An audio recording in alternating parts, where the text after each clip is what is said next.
Well, I hope that works okay. As you can see, I'm slowly figuring out this streaming nonsense. Just waiting for some people to file in here. Let me know in the chat if you can hear me okay. Well, I hope that works okay. As you can see, I'm slowly figuring out this streaming nonsense. Ooh, that's not good. It is coming through my cam, potentially? I wonder what happens if I do this. I'll look like an idiot, but it is what it is.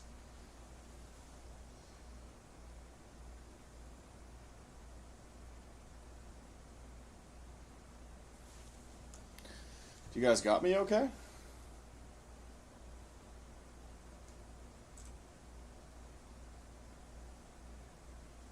Austin, it's 5:16 in my place. I just want to go to sleep. I'm sorry. Do what I do. Just fall asleep listening to the stream. You can hear me? Awesome.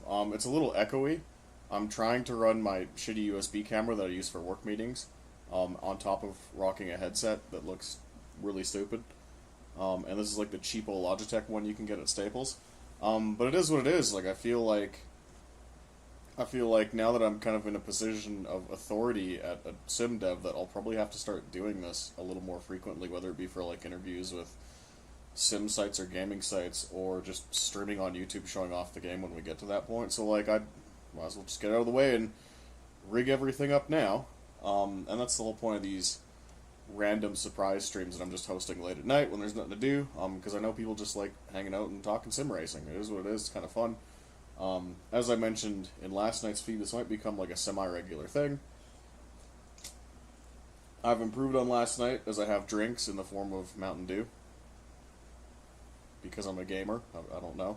Probably should have just stuck with water, but it is what it is. And yeah, this channel and this kind of stream is just meant for people to come hang out. Kind of what Critical or Penguin Zero, whatever name he goes by this week, does on his channel, where he just hangs out and watches sim racing stuff.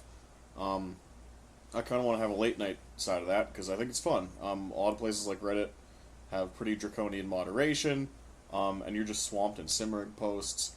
Whereas if you want to go hang out in places like Race Apartment or just other websites, sometimes the rules can get a little intense.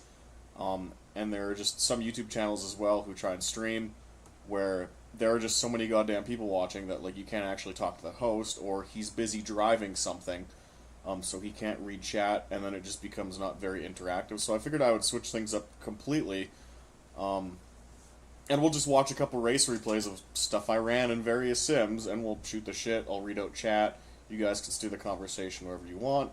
We had some good talks yesterday. I thought that was pretty fun for a first attempt at this. But regardless, we're just going to keep doing it because it's fun.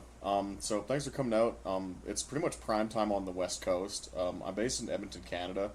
So a lot of people on the East Coast, like in New York, are asleep or going to bed. The Euros, of course, are in bed. So this is almost like a West Coast to kind of central U.S., North America, Brazil. Come hang out and shoot the shit about sim racing and other stuff. So tonight we're going to watch some RaceRoom races that I did just in the past, a bit longer this time. A couple of fairly long races, I guess. One with the Group C cars at Road America, and then we'll choose where to go from there.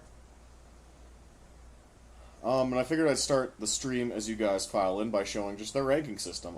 I'm pretty sure it's a basic ELO rank system, again devised from competitive chess, adapted for use on their ranked online servers. I actually really like RaceRoom. Both as a game and the online service, in spite of its flaws. One of the things we run into with RaceRoom a lot is that despite all the content released for the game, like there's tons of stuff they've released, the ranked servers really focus on just like 4 different types of cars, which is kind of bummy because I've spent a lot of money on this game. And you only end up racing like Formula 4, TCR cars, and GT3. That's pretty much it. Now the Praga R1's in the ranked mix, so a lot of the cool stuff like IMSA GTO, IMSA Group C cars, show up like twice a year, which is really frustrating, but, what am I going to do? It is what it is.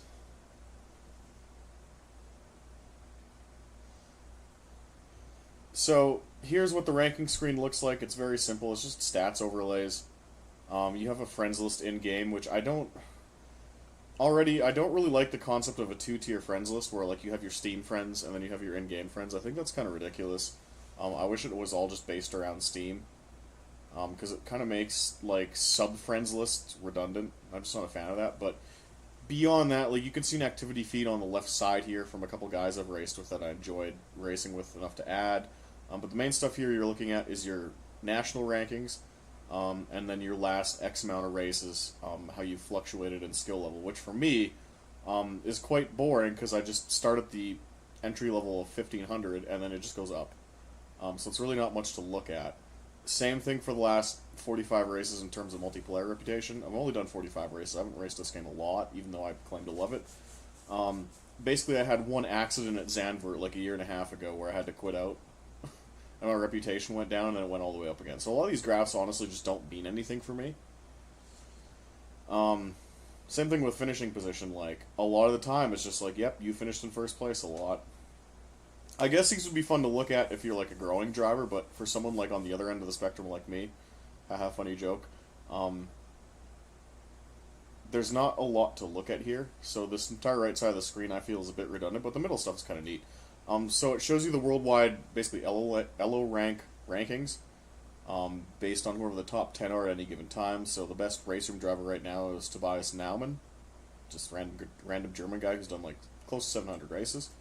And then it shows you your ranking based on your country, which is actually really cool, because I like, especially living in Canada and playing a European road racing sim, it's cool to meet your fellow countrymen. Like, you don't see a lot of Canadians on a game like this. So I think that's neat. And it shows you your rankings based on just all the Canadians in the top 10. The one thing I will say, though, and it's kind of neat what RaceRoom does, is if you don't race actively, like you go, let's say, more than 30 days without a race, it actually drops you off the leaderboard. So I'm not ranked in Canada right now just because it's been a while. But if you look at my last 45 multiplayer races in terms of my rating, I'm at a 1933. So I would slot in on the leaderboard as probably in the top 100. And I'd be number 2 in Canada, which is pretty cool. So that's generally how RaceRoom works. You sign up for... We don't even sign up for their servers. You just enter their servers when they're in a practice session, and you run the race. And then you just get ELO rank based on where you finish. Now, because not a lot of people do RaceRoom pickup racing, like a lot of the top guys don't do it, you grind like trace amounts of ELO rank for every race, so you don't really progress that fast.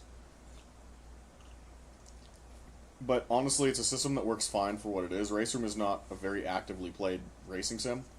It's definitely more of a niche game where it's like, once you've exhausted Assetto and iRacing and you are still hopelessly addicted to racing sims, you end up buying it anyway. That's kind of where RaceRoom fits in on the ecosystem, and then you slowly explore it, and you end up buying all the content. You go, like, a couple of these cars drive better than X game. It really turns into, I guess, sim connoisseur territory, and I'll show you what I mean by that. We'll click in the store here. I'm hopefully it doesn't show my credit card info. I don't think it does. I am 100% content owner in this game, so the store page is very boring. When you go into like cars and tracks and just scroll through, it just says you purchased everything. Are you playing any Forza? No, I'm not. As I pointed out last night, Forza is rough right now. It doesn't run very well at all on my PC. It doesn't run well on a lot of people's PCs. The graphics settings are a crapshoot, really. Guys are changing options in the menu and it's not applying like it should, or it's giving them weird FPS changes. Then they restart the game and it's fine. I have an issue where large parts of the environment are disappearing and reappearing like instantaneously. So like the ground disappears for like entire sectors. Trackside objects like entire sets of trees or like the paddock building just vanish. It's really rough, and the more I've tried to struggle through it, I still don't like the handling model. It feels okay running the 787B. I did that video a few days ago being like, hey, this is actually pretty good. Seems okay. The more I drive, the grip to slip transition is just instantaneous. You can yaw the car out, but you can't balance on kind of the knife's edge like you can in Assetto, where you can wheel it with a bit of slip angle. You're either hooked up or the car is sliding in sludge. There's no in-between, like there is in a lot of traditional racing sims. So I was driving a Corvette C7R GTE, sorry, at Kia Lamy in like a ranked practice lobby. Um, and I did 3 laps and I was like, what the fuck is this? You can wheel that car. That's a car I spent a lot of time in a set of Corsa. It's a car, we've watched race in American Le Mans series, or sorry, the two-door, not even the two-door sports car series. What's it called now? IMSA. We watched that car race in IMSA for years, and those guys can wheel it, right?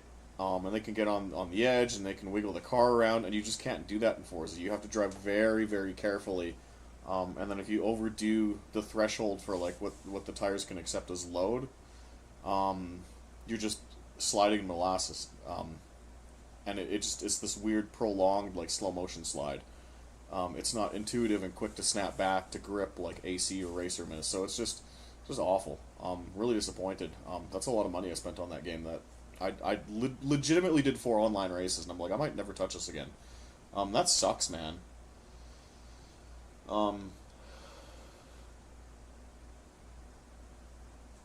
Phil Hill. Austin, Aspie on a burner here. You mentioned on the last stream that COVID was like a war. Could you expand on that thought? It was a war without firing a bullet. You screwed up a country's economy, multiple countries' economy, and you made their citizens hopelessly paranoid and afraid of going outside without firing a shot. It's incredible. Our kids are going to study that in school. Diesel Hut says, yeah, so it pretty much drives like every other Forza game. Yeah, that's correct. Like I said, the 787B was very, very close, but again, once you start pushing the car and yawing it out, you can't wiggle the rear end around and get like, you can't free the car up. It's either you're hooked up and you're planted and kind of understeering, or you're sliding in this like slow motion slide. It just sucks. And like I said, I'm not sitting here as a rival game dev trying to disparage Forza. I hope that's not what you take from it. I'm saying that I put down $140 my own money, saying I pledge allegiance to this game and want to play it for the next few years because I love the idea of what they're selling. I think a live service for Forza makes sense, and I was really excited to see where it went, and I got 4 races in, and I'm like, uh-oh, I have made a big mistake. And this game runs like ass, too. So I'm just disappointed.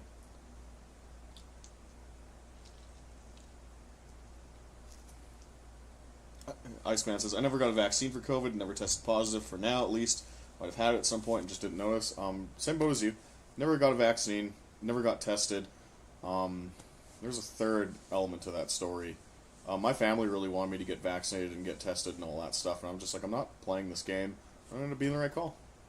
You know? The conspiracy theorists have a pretty good batting average when it comes to this stuff, so that's all I can... It really messed up a lot of families. Messed my family, messed up a couple of my friends' families. It was just a shitty time overall. But I was thankfully able to come out of that relatively unscathed. I absolutely did catch COVID twice. And it was not scary at all. I didn't even have the coughing fits. I just felt weak, like really tired. I would walk upstairs and like have to like sit down to catch my breath. If I like parked my car in McDonald's parking lot and then walked into McDonald's, I would be tired in McDonald's. It was crazy. And that just went away. I've raced with COVID. I think I caught it 2 or 3 times. The second time it was during the middle of race season.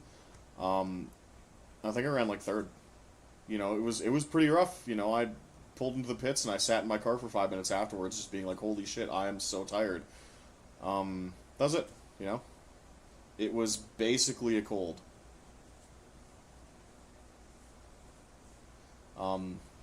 Of course, like with underlying diseases and stuff, you know, like I don't disagree with my dad getting the shot, right? But like I didn't need to, right? It was just very divisive and ugly. It sucked, man.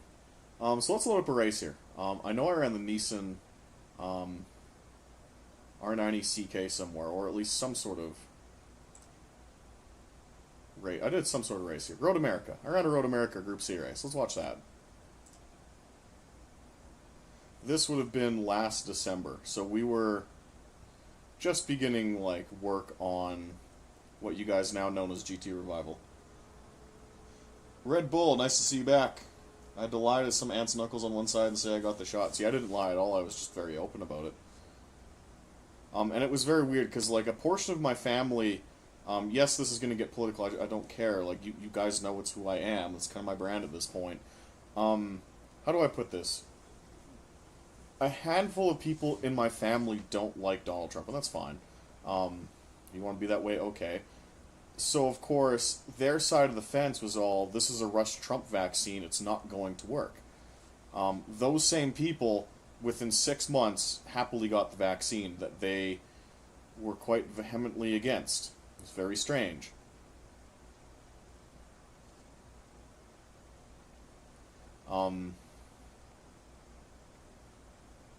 It was just weird, you know.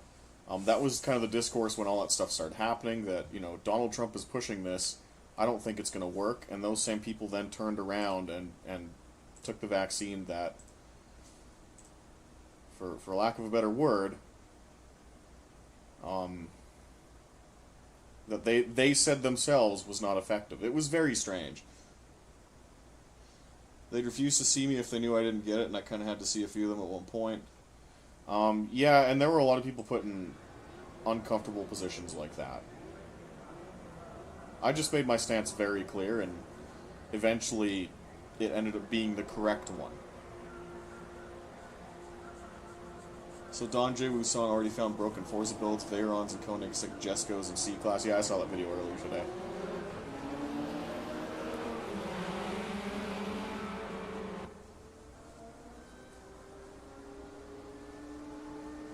I had to get it or else I would have been kicked out of my college. It is what it is. Haven't died yet, though.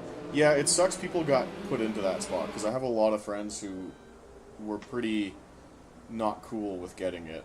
But then employers and universities started, giving people ultimatums, and that was not cool.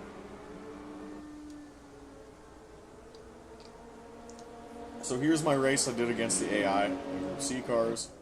We were already at the front in 2 corners. I don't remember what difficulty I ran this on, but probably like 105 to 107, which has traditionally been a good RaceRoom setting for me. I will say, though, RaceRoom's AI is definitely all over the place, and it's not due to skill level sometimes. Sometimes it can be down to the car setup. I noticed, and this is crazy that I've retained this info almost 8 or 9 months later, sometimes the default setups are really conservative. Not politically, but like in terms of the values they use. For example, these cars, I believe the default setup has the turbo or the engine mapping on like level 3 of 5. And very high downforce.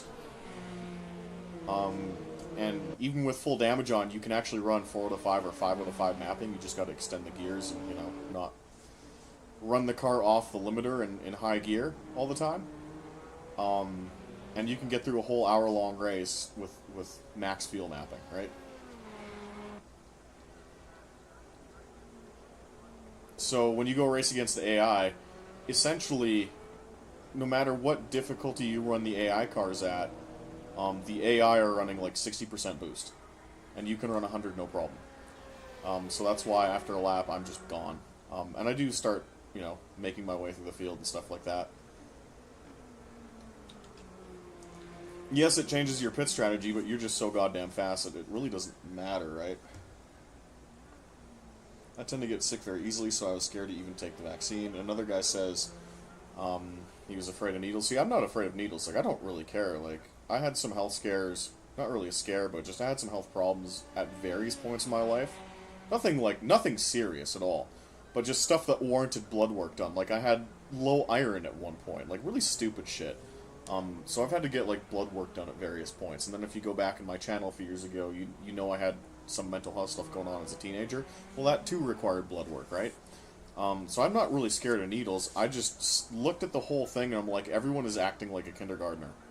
Oh, you gotta stand 6 feet apart from people at the mall and wear your little masky mask. I'm just like, please stop. Like, this is not preschool where, oh, you gotta sit on your green dot on the colored rug on the floor. Like, fuck off. Please let me order my New York fries.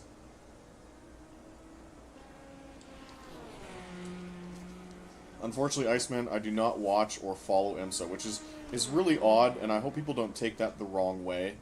I don't follow sports car racing as religiously as I follow something like NASCAR or NHRA drag racing or even monster trucks, which is weird that I would be the ideas guy behind GTR, you know, primarily a European and American sports car racing sim.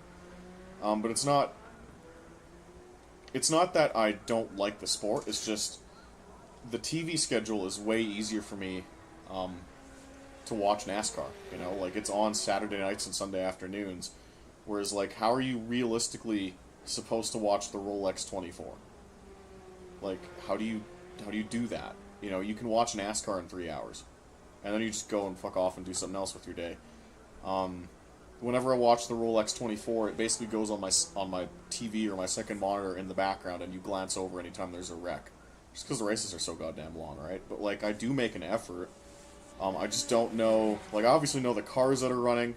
I generally know their strengths and weaknesses, but like I couldn't tell you drivers or like the history of each team like I could with NASCAR, right?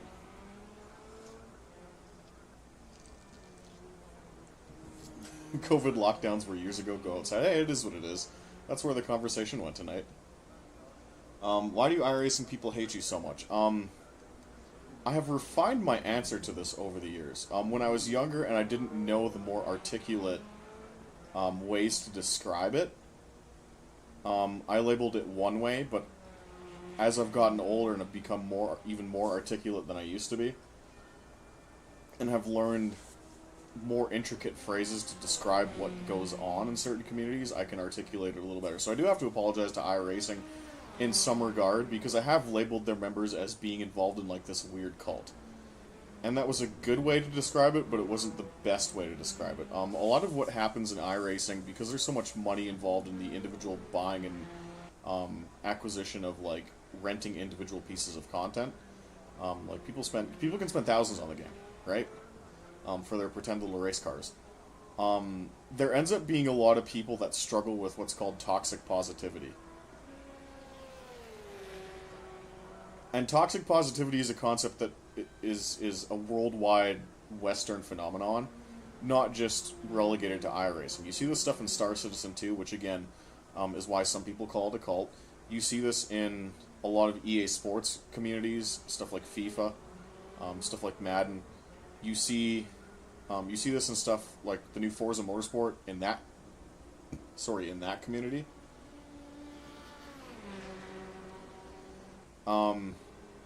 The idea that a lot of people take the concept of if you don't have anything nice to say, don't say it at all. A lot of people live by that even when they probably shouldn't. Does that make sense? And I think I brought this up to a lesser extent yesterday. A lot of people struggle with that, including like my own mom struggles with that. You know, I can tell her something that happened to me or like something that my friend's going through, and it's a properly bad situation, and it deserves kind of being treated with the respect that a not so great situation deserves being treated with. And people who struggle with toxic positivity, essentially they do mental gymnastics to try and downplay the severity of the situation. So I'll give you an example for this to kind of explain what toxic positivity looks like outside of sim racing. So a lot of you guys know that I lost my job a couple years ago with Slightly Mad Studios, is what it is. Because essentially of a stalker I met on iRacing, and it sucks, it really did.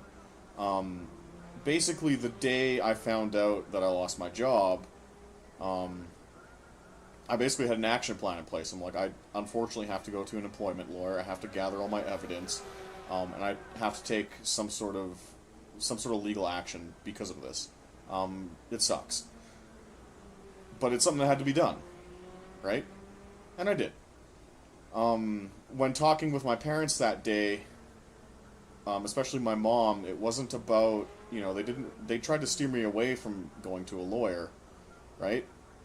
Instead, she just encouraged me to go for a cruise and go get a Slurpee in my truck, when the correct action was to go and hire a lawyer. So I went and hired the lawyer, and that was the correct action, right? So even when a situation is really bad in your face, she was unable to be like, yeah, you probably should go pursue some legal action for this. And I'm very glad I did. It worked out. So in sim racing or video game terms, and when we talk about the iRacing community, that community kind of behaves the same way. They can be shown raw evidence that, hey, um, there's something weird with how the tires heat up way too quickly when the car gets sideways, and it just causes you to wreck, and you have to constantly underdrive the car. They can be shown indisputable evidence that, like, that is not realistic. And they just can't cope with that, so they do these weird backflips. That's all it really is.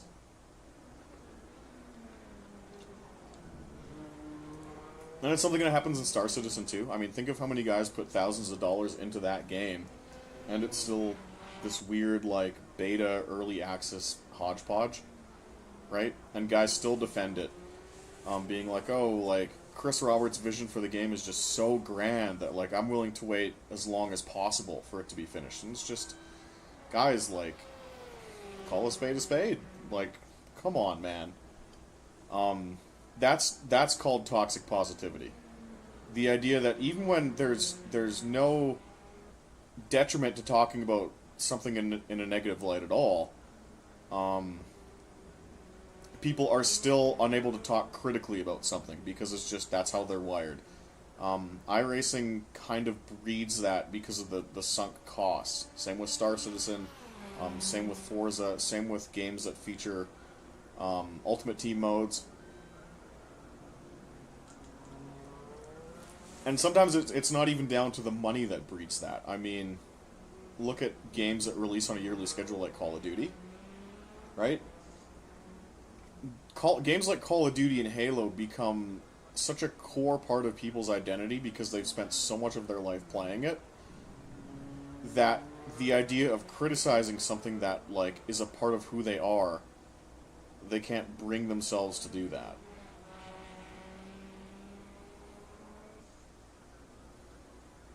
But yes, that's the correct term for that. You know, iRacing's not a cult. Star Citizen is not a cult. I apologize to iRacing. It's unlikely they'll hear that in this stream, but I apologize for using the word cult, because it's a good way to describe it, but it's not the best way to describe it. The best way to describe it is just their members have an issue with toxic positivity. That's what's going on. I waited a full year for my new car. The dealership tried to mark up the price when I went to pick it up. I took action, wrote registered letters, and got my money back for the difference. That was after I signed the purchase agreement. That's kind of interesting. Yeah, like, sometimes you have to do shit like that. Whether it be legal action or just you have to confront situations that aren't great head on. Some people are just not capable of that. They have to live in a fantasy world. For whatever reason, you know, it's a reason that's unique to them, but the way to describe it is something called toxic positivity. I think the thing about sim racing, Dieselhead says, it inherently breeds over-defensive because of the upfront costs involved in the wheel, pedals, and particularly a subscription. That's partially the reason I run such a low-budget setup, and you can probably see that right here. I intentionally keep my operation, like, as cheap as I can, because I know that the more you spend on that stuff, the more it kind of affects how you perceive your little hobby, right?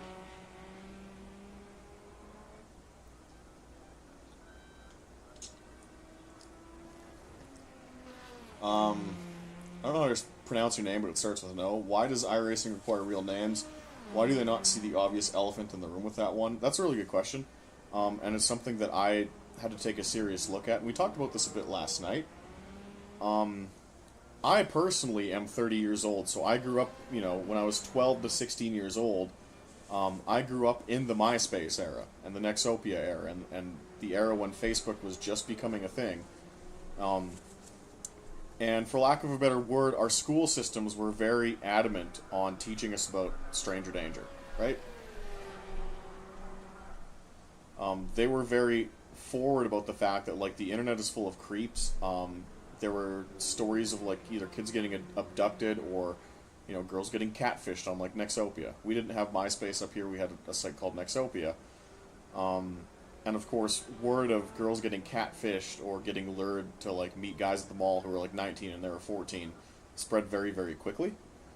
So our entire generation was beat over the head with the idea that, hey, crazy shit is happening on the internet, like, please be safe. So we'd get lectured about it by, like, teachers and stuff. We were kids. And that was the right thing to do. So iRacing was coming out around this time, and because they were kind of adults making a game, they weren't beat over the head and shown these examples of how crazy the internet can get the way, like, the younger generation was. They just kind of assumed that, like, oh, like, if you have to use your real name online, it promotes a personal air of responsibility, and people won't be mean to each other when they crash their fake NASCARs into each other. Yeah, that makes sense. Again, they weren't 12 at the time, and beat over the head by teachers being like, this girl got abducted, and this girl got abducted, and this guy got stalked, and this guy lured this person to their house. We were, so it was just a genuine oops on their part. It is what it is. I'm 21 and they were teaching us to never use our real names on online services. Yeah, and like that's probably continued nowadays, right? Especially with like YouTube fame and Twitter fame becoming a thing. I think the guys working on iRacing just at the time were just not privy to those kind of lectures from like teachers at your kid's high school or middle school, you know?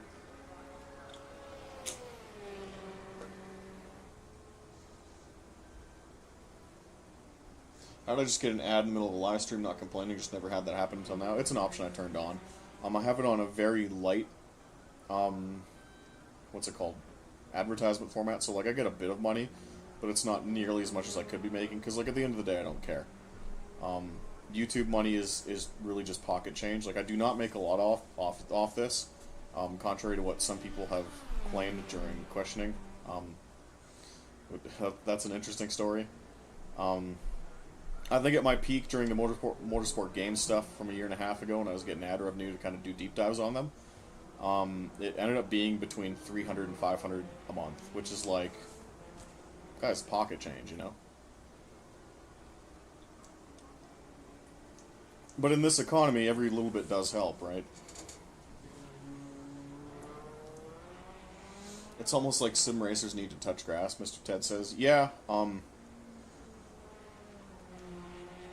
I've seen both sides of the sim racing community. Some of it can be really, really cool. I'm really happy with like 90% of the people I've met doing this stuff. Because a lot of times it is just guys who are like upper middle class, who have lives and stuff like that. Who just love race cars and splurged on a gaming PC and got pretty good at them. But there is like the 10% of the people I've met where it's like, dude, like, my man needs to go outside.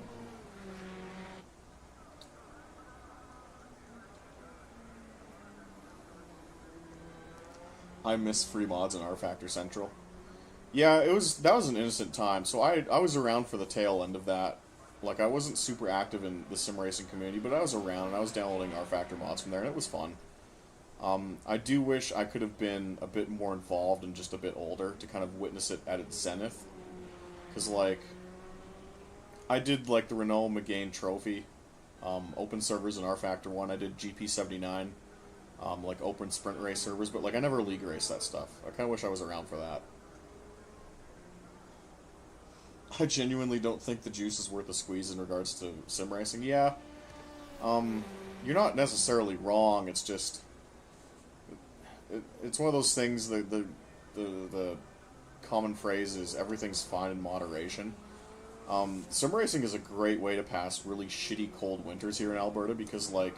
Our season starts in May and ends in September, so that's 8 or 9 months out of a race car, doing nothing. So I don't mind the fact that I can race 24/7. It's the guys who are sold on like the esports stream or use it as, how do I put this, as like a coping mechanism, or just binge on video games due to depression that like it can get way out of hand.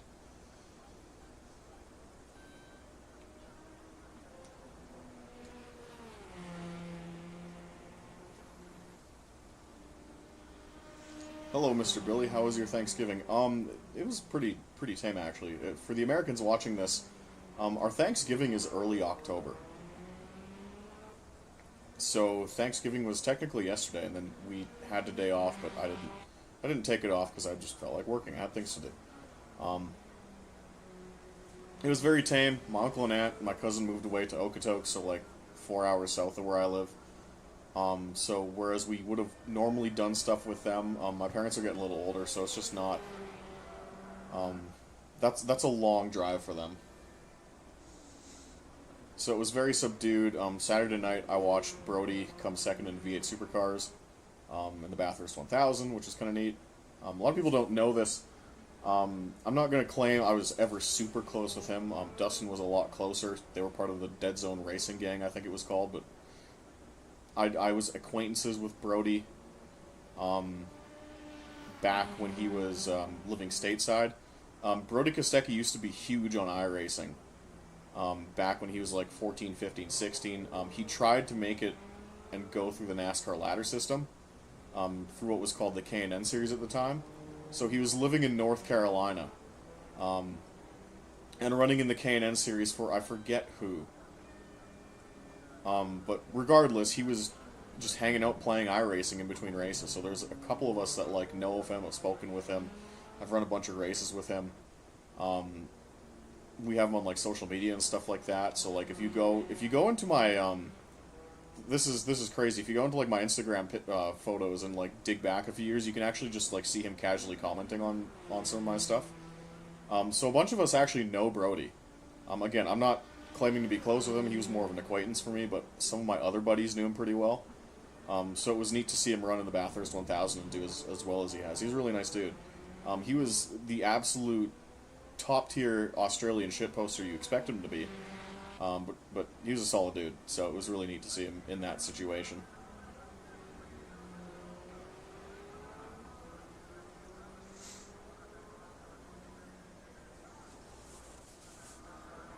But that was really cool. So I think what happened is his NASCAR K&N Series career just didn't really pan out. Like a few wrecks and you fall down the standings, and that's kind of it. So he moved back home to Australia. And very quickly rose up the VA Supercar ladder, which is just awesome. So we're all really, really happy for him. And it's in direct contrast to some of the stories about William Byron on iRacing are not so great. Basically just he was an asshole to some people. And kind of egotistical even when he was younger. Brody was just funny. People really liked Brody.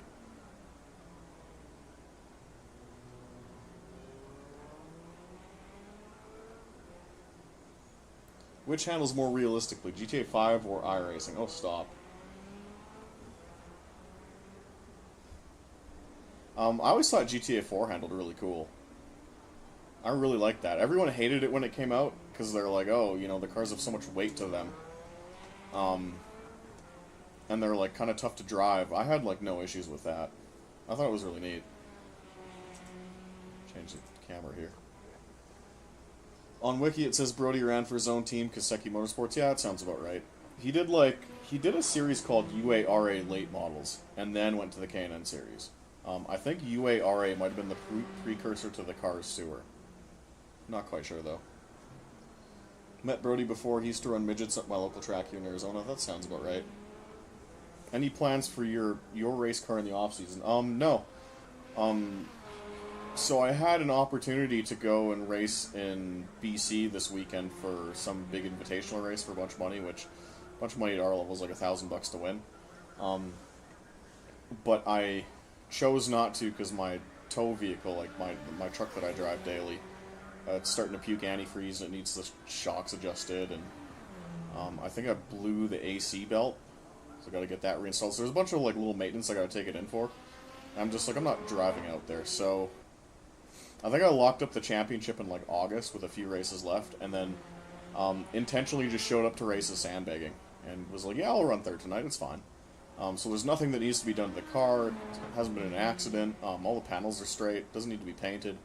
I literally just need to take it out of the garage in 8 months' time and change the oil, fire it up, and it's good. Which is something I enjoy about real racing that is obviously not stressed in sim racing, is the fact that your car is your car from race to race, and like if you fuck it up in one race, you don't have a car to race for the rest of the season. So like, I'm more excited that there's nothing to do to my car than the fact that I won a third championship in a row.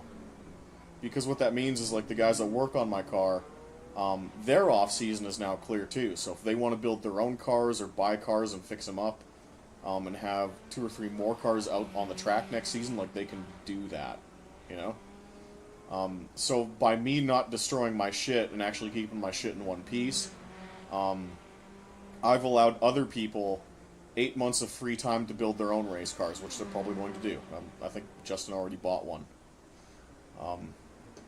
So it's interesting how stuff like that can influence like the entire ecosystem. It means more people racing with you, more people at the track to help out, all because you kept your car in one piece and don't need people to fix it.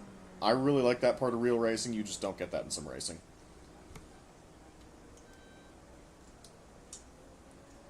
Okay, so coming in for a pit stop here. I don't think there's any animations in RaceRoom, so I'm just going to hover in my pit box for a bit, but whatever.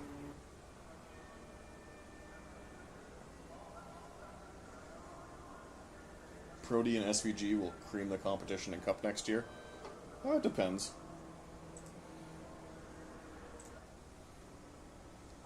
Go aerial shot here.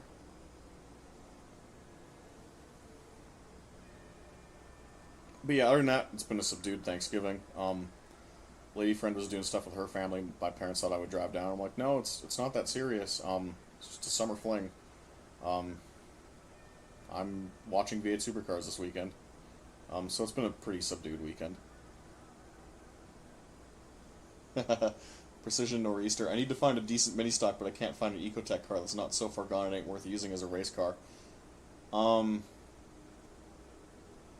Yeah. That's the hard part of finding a car to build. Is that you have to look for a low mileage Cavalier or Sunfire or Chevy Cobalt. But they have to be very specific years and under a certain amount of mileage, otherwise the engines just explode. Like, they're weak-ass engines if they're not maintained properly. So it's not a matter of, you know, just buying any Cavalier that's available on, like, Facebook Marketplace. You do have to sit down and be like, okay, how many Ks does this thing got? Check for rust. You gotta hopefully get some sort of service record, which is quite difficult because those cars were a dime a dozen everywhere and driven by like kids out of high school, right? So you're not going to find a car in great condition to build from the ground up. And if you do buy someone else's race car, this is the thing people have to realize about like getting into amateur racing that a lot don't. People don't sell good race cars. People sell shit because it's not working out for them. You know, it's not like the Forza Motorsport auction house where people are like, I have 58 cars in my garage and I'm going to just get rid of this because I want the pocket change to burn. It's like, no, someone selling their shit car that they couldn't finish higher than 5th in, also the few good parts that were on it, you know, struts or tires or a tuned ECU or whatever, they've taken off of it and kept for themselves. So the science of buying a race car isn't always just go on Facebook and buy the first thing you see that's a reasonable price, because there's always a catch to it, right? And that's basically something you don't learn until you find out the hard way, which really sucks for people.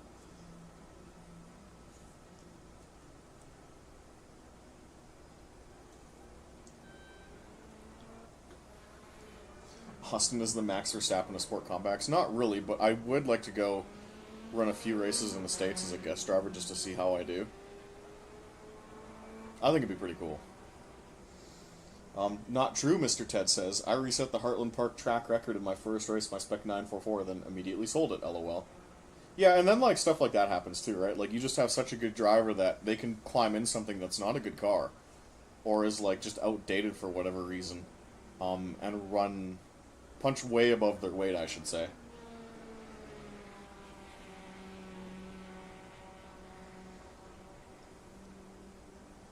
I'm staying 20 feet away from a race car that's built. The thing is, though, built race cars are important because when you start factoring in stuff like safety gear and a full roll cage, like that chops so many hours off your what's it called? Your build time, right?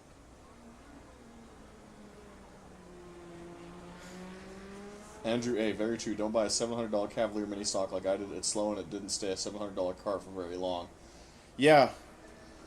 Yeah, you end up buying people's junk that they want to just liquidate and get rid of, and discover, oh, you had like 5 things you needed to fix on it, and it's not very competitive.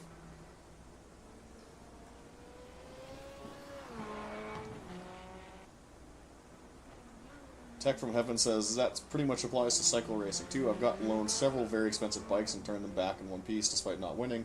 I have 2 second places against 28 to 39-year-old elites. Yeah, like I said, it's very fun in racing where keeping your equipment in one piece pays more dividends than actually winning.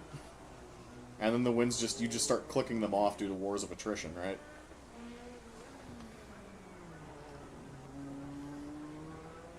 Yeah, you can put records on Strava, be very fit, technical, run hot laps, but if you eat shit and start breaking bikes and gear, no one wants to sponsor you anymore.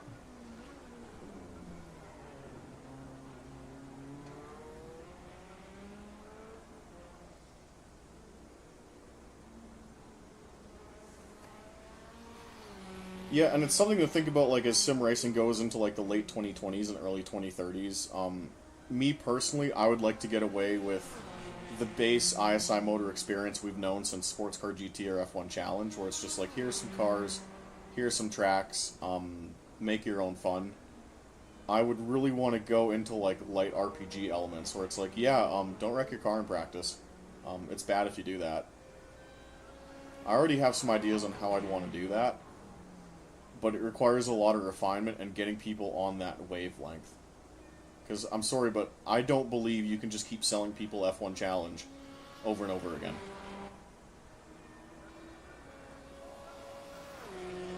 WTF, just found the stream. Yeah, sorry, I kind of advertise it on short notice. I don't really plan these, right?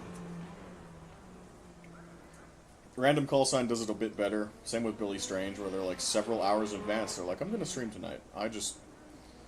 Some of my friends were playing Call of Duty, and I didn't really have anything to talk to them about. Sorry, Chris. So instead of just, like, sitting on Discord listening to each other breathe, I'm like, I'll stream for a bit and shoot the shit with randos on YouTube.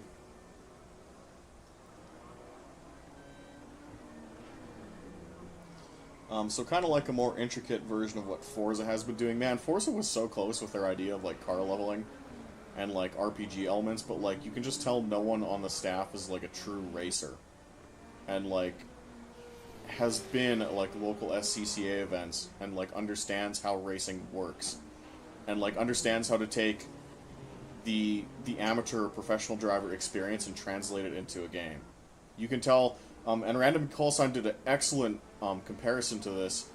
You can tell that whoever designed Forza for the current reboot looked at Pokemon, was like, how do I turn Forza into Pokemon? Because people like Pokemon, right? With, like, leveling individual cars like Pokemon and unlocking new parts for them, just like you'd unlock new moves for your Pokemon. How do I put that into a racing game? You know, if a real racer was on the staff in that position to kind of design Forza's progression system, they would immediately stop and be like, that's not how racing works. Like, what are we doing here?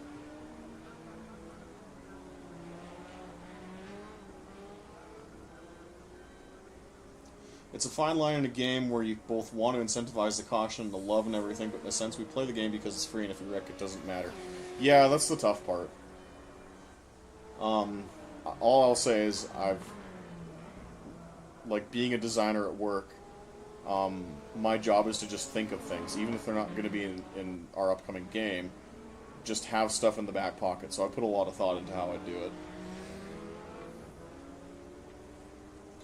So what I just described may exist in a document on my PC.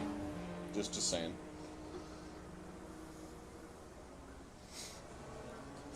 Iceman says, I have a question. Do you think that racing games should have a total team control mechanic that 06 and 07 had? Putting emphasis for racing for your team in single player? Not particularly. I'm one of the few people who, even as a kid, I did not like NASCAR 06 and 07. Because I just thought that was, like, weird and unrealistic. And, like, you don't really have designated blockers on your team, and, like, working with someone, like, that's not really how it works. Even in sim racing or, like, real-life amateur racing, you don't go into a race being like, I'm going to work with you, bud, okay, let's shake and bake. Like, I hate Ricky Bobby, and I hate the shake and bake bullshit that became, like, a catchphrase among NASCAR fans, because, like, that's not how that works. Like, you might agree in road racing that, hey, If you're chasing someone down, I'm not going to apply pressure because we'll just both chase him down and then take care of that guy and then battle it out later. That's about all you do. You just kind of agree that you're not going to pressure someone and make them make a mistake. You just agree that, you know, I'll fall in line and when you get around him, then we'll race it out afterwards. That's all you do. So why that would need like an intricate mechanic, I don't really understand.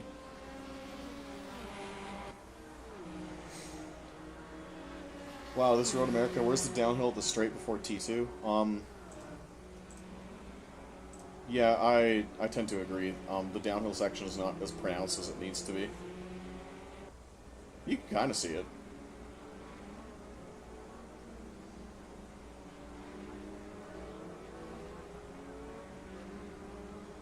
Ted, how people have a misconception in general, fans often, about racing careers just being this linear thing that always goes up in classes.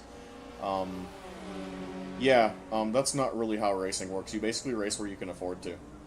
Like, that's it. I raced Sportsman late models for a few years. I got out of it because it just wasn't a big scene. Like, I didn't want to travel 12 or 14 hours for an 8-car race and spend $600 in tires. It was just a lot. I would rather race 24 times a year for less than $100 each night. And it's 30 minutes from my house, or 90 minutes from my house. Like, that's great. Like, I know the cars aren't super attractive, but, like, I got to race, you know, a schedule almost as long as, like, a 1970s or 1980s Cup Series schedule. I'm like, I'm tired by the end of it. Like, to me, that's really cool. And it wasn't much money at all.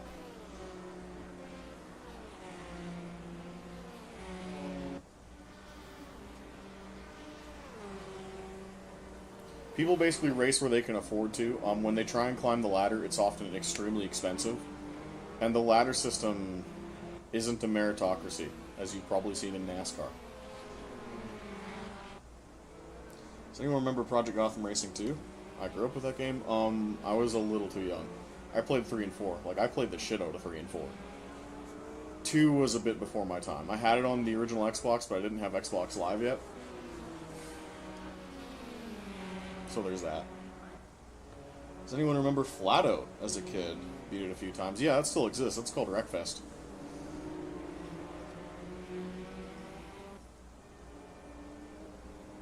What game is this? This is RaceRoom, my guy. So RaceRoom has early 1990s Group C prototypes. So there's a 962C, but like the late stage one with a bunch of aero bits. And there's an R90CK from Nissan, which is what I'm driving. We're just destroying the AI right here. I forgot what you sold during lockdown. Was it the black late model? Yeah, it was. It's a nice chunk of change in my pocket. I don't regret that at all. Like I said, it was just so much work to travel like one way to these races, and we just didn't really have a lot of them. You know, you run like 5 times a year. I just wasn't a fan of that. Looks like GTR2. Well, I mean, it is kind of the same engine. The Sector 3 engine, rather the KW Studios engine, is like an offshoot of ISI Motor, and of course GTR2 is also an offshoot of ISI Motor.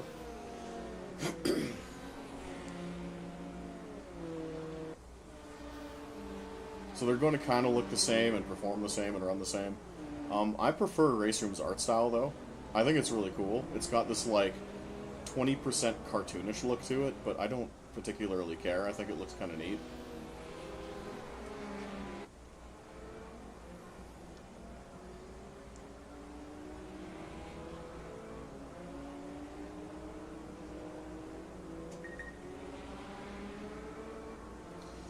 What's your opinion on modern arcade racers controls? I feel like ever since the PS4, Xbox One generation, steering filters are made with input mashing in mind. Analog input is almost useless.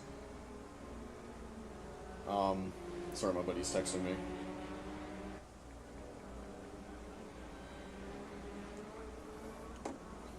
Personally, I'm at the point where, like, any racing game that comes out, I'm just going to play it with my wheel anyway.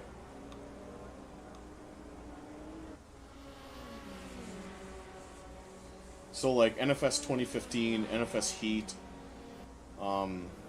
Forza Horizon, The Crew, or The Crew 2, rather, I'm just playing with a wheel.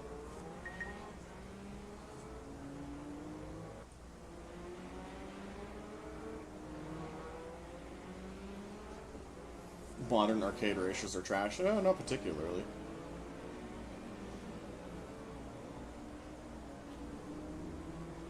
Street racing games, in my opinion, are the issue. Um, there needs to be a rethink of how they're done. There's PS2 arcade races that play great with a wheel. Yeah, that's why I keep my PS2 emulator configured properly. Hot take, NFS 2015 is really fun on a wheel. Yeah, you're absolutely correct. 100%. The game itself is not great. Like, I know there's complaints about the customization options, and I personally cannot stand the story, but, like, the times I've just, like, sat down and, like, played it, you know, you're in the mid-game grind, you have a couple of cars, you're just doing races, I'm like, you know, I'm having fun. It's not as much fun as I had as a kid playing Underground, but it's still pretty fun. You guys do any track days since further in the future when I have a decent income? I don't do track days. Shocks is actually decent. Yeah, I've played that. I think I went through it when I was like building up my PS2 game collection. Because it's this weird like EA Sports big release with like a really short career mode. And I was dicking around with it and I'm like, why is this good? Many arcade racers now need a wheel to be enjoyable these days, and I feel like that misses the point. So it's kind of a two-pronged approach. I don't mind that they kind of require a wheel because, like, now sim racing is a thing. You know, like, even as far back as, like, 2015, like, if you had a wheel and pedal setup, even something, like, simple like I have, people would look at it and be like, you're weird. You know, like, why do you have a fake race car cockpit in your bedroom, you know? Fast forward to 2023, you know, COVID happened, sim racing got bigger, the Codemasters F1 games got really big. Now it's, like, normal. So now you can sell, like, kind of a mass market racing game and be like, yeah, you have to play it with a wheel. Don't get me started on Grid Legends.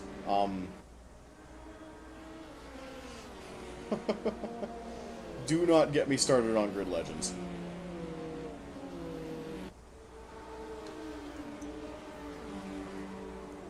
Like, I love everything about that game, but the story mode they went for is just so ridiculous. My dad had a setup for GT3 and 4 and it was amazing. That's cool. Man, he must have really loved that.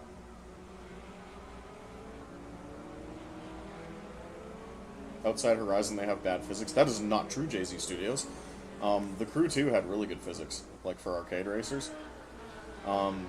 Everything else about the game I disliked.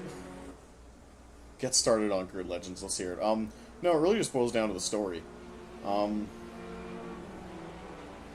There's a lot of, like, weird suspension of disbelief issues regarding the cast that I don't like. Tiptoeing around that subject carefully. And the way it's structured. So the biggest problem this Grid Legends has from a story perspective is not the suspension of disbelief issues regarding casting. That's my second issue with it. The first issue is that the story is written in a very linear way and does not account for if you're good at the game. So, like, a lot of the requirements to keep moving story mode along are like, okay, you just have to finish this race in 5th.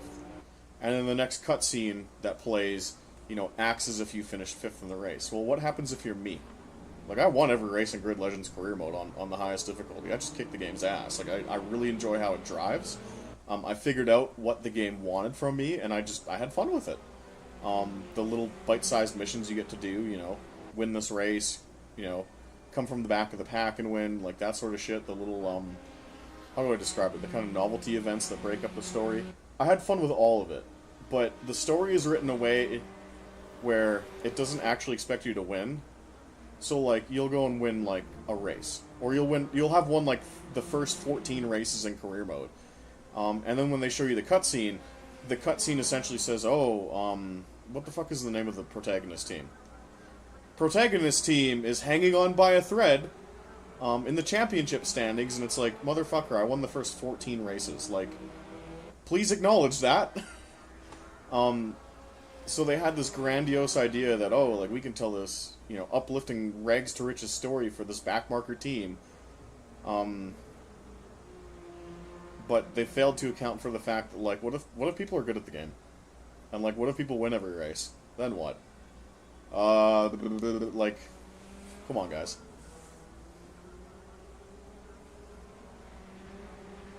The stream talking about Grid Legends was iconic. At every opportunity to have Rick Scar as the main character for Grid Legends, didn't bother. Well, that's the thing, too, is, like, the original Grid series is kind of old now. Even the Pro Race Driver trilogy. Like, a lot of people just don't remember that. And, like, they're not... those characters don't mean anything, you know? Those games came out 20 years ago.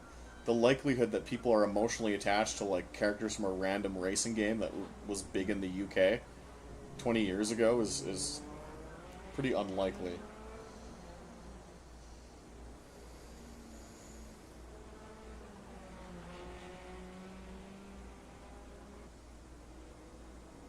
Breaking Point 1 and 2 from Codemasters are literally the same way, but on the middle different being the hardest.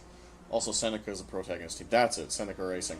Yeah, I've heard the same thing about Breaking Point from my buddy who's Yarno Opmir's video editor, Ethan Dean.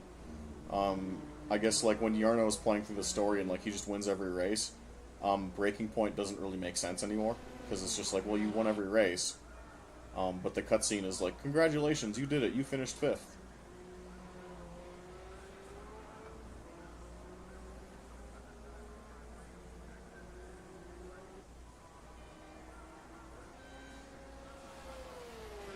The Crew 2 started well, then got a bit wonky with the updates, in my opinion. Some cars have been adjusted recently and felt fine. For me, it's not about the updates. It was more about the weird progression mechanics. Like, you have to unlock parts for your car by, like, grinding through loot boxes. But, like, not loot boxes you pay money for. They're instead loot boxes that... How do I put this? They're loot boxes that you just win after races. And like I said in the other stream... You don't go to Part Source looking for a part for your race car, and they're like, you're not level 10 yet, fuck you. Then there's also, like, weird shit, like, you can't sell cars in your garage or have duplicates of cars, and it's like, why? Like, what if I want 5 different NASCAR trucks all tuned slightly differently with different liveries? Like, Forza let me do that. Just dumb shit sometimes. Story modes of zero business in sports games. Yeah, you're generally correct. I am kind of excited with this AI stuff that you could theoretically do it. People start need to thinking outside the box with this AI stuff and not just, like, freak out about it. Like, think of the Tony Bruno radio show in like, Madden 05, where it was just, like, a bunch of pre-recorded clips based on what's happening in franchise mode. Imagine if that was all AI synthesized.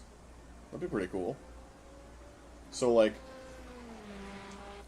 it would ping, like, the actual franchise table, like, in your Madden franchise mode, and be like, oh, the Saints are 11-2 right now, and, like, do a whole AI synthesized radio segment based on, like, those exact stats. Like, that'd be neat. But no, everyone with this AI stuff is just obsessed with making Emma Watson read Mein Kampf. That, like, no one's actually seriously trying cool stuff with it yet.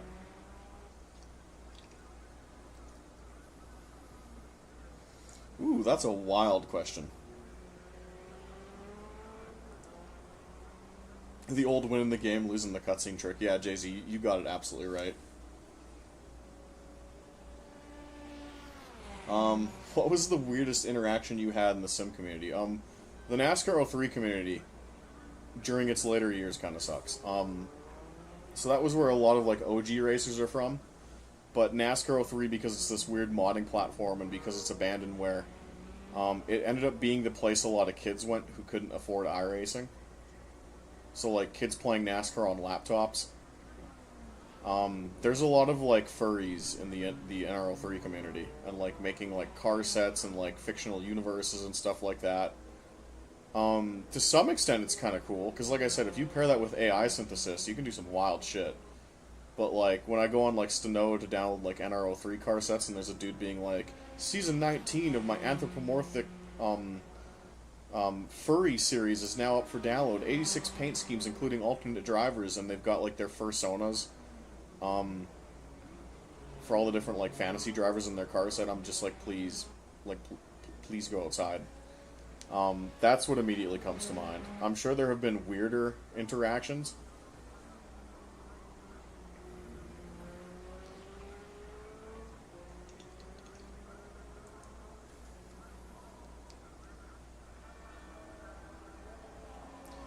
Are you the one person that likes Madden 05 more than NFL 2K5? I like both. I think both games are great.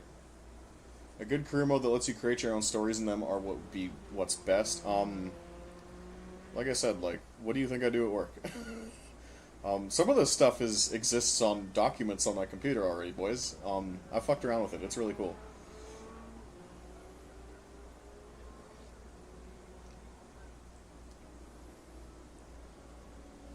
To be fair, Emma Watson reading Mein Kampf is cool. Come on, man.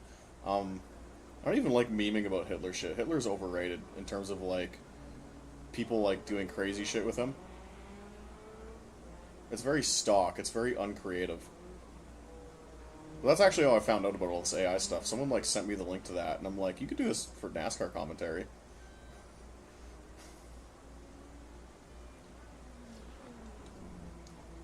And then it just kind of took off from there. This is kind of neat. Well, the weird furries in the Roar Monster Truck scene. Yeah, so a lot of games that become abandonware, or like mod platforms that are kind of past their time, but are easy to get into, it's usually kids on laptops who have like furry fetishes that get into them.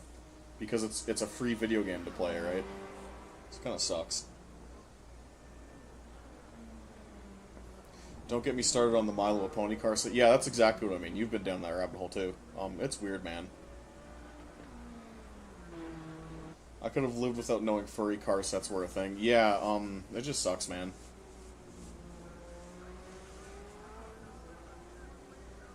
I remember reading that from the NASCAR fans are creepy and insane video. Yeah, absolutely.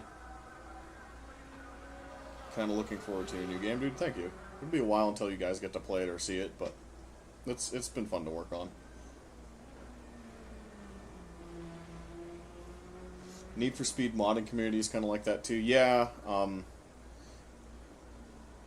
like I said, any game that's free and is like kind of old, so it has really low system requirements and a kid on a laptop can play it, it ends up being an outlet for kind of weird dudes. It just kind of sucks. Speaking of AI, that Kanye West offensive mastermind thing you made is better than most music nowadays. That was a lot of fun to make, and that stuff's getting really advanced. That stuff is really fun now. Guys are like taking James Hetfield's voices and like using AI synthesis. Basically, they take a vocal track and you can have AI interpret a vocal track and sing it the way you want. So guys are making like crazy mashups right now that sound pitch perfect with like, you know, like Tom DeLonge wasn't in Blink-182 for a few albums, so they've had Tom DeLonge sing Matt Skiba songs from California and Nine. Right? That's been really cool. They've had like the guys who are nerds and like record Metallica songs in the style of different albums. So like, what would Hardwired sound like if it was on Kill 'Em All? They take the vocal track from Hardwired. They splice in, you know, a James Hetfield AI model from like his 83 to 85 days. And not only does the instrument backing track sound like Hardwired was recorded for Kill 'Em All, it's also his period-correct voice. It is crazy.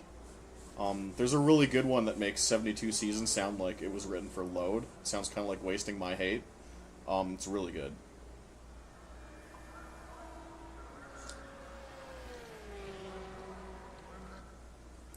Those degenerates really need to be bullied onto their own site so we don't have to see that shit. So it's not like they don't present it as a sexual thing, it's just like, they're kind of like roleplay autism just gets a bit too out of whack. And it's like, here's a 90 car set of like all the furry liveries you've done. And like some of them are nice looking liveries, but it's like, this is weird. They do like, you know, 21:9 wallpaper of like a promo image with all the various personas of like their fictional drivers and stuff like that. And it's like, come on, man. Speaking of that game, thought I'd ask, but those screenshots Ian Bell's been showing on Twitter, how much is in the game? Because it looks like another GTE sim. It's like an all-encompassing sports car sim. You know, bunch of different eras, bunch of different tracks. That's pretty much all I can say. So it's definitely not, how do I put this? It's not just our take on ACC.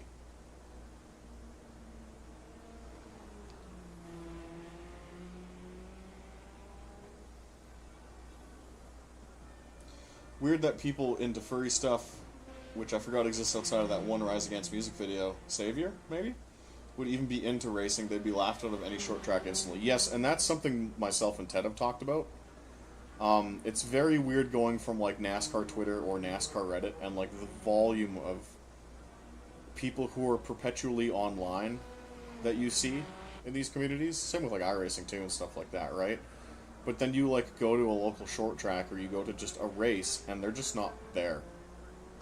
It's very strange.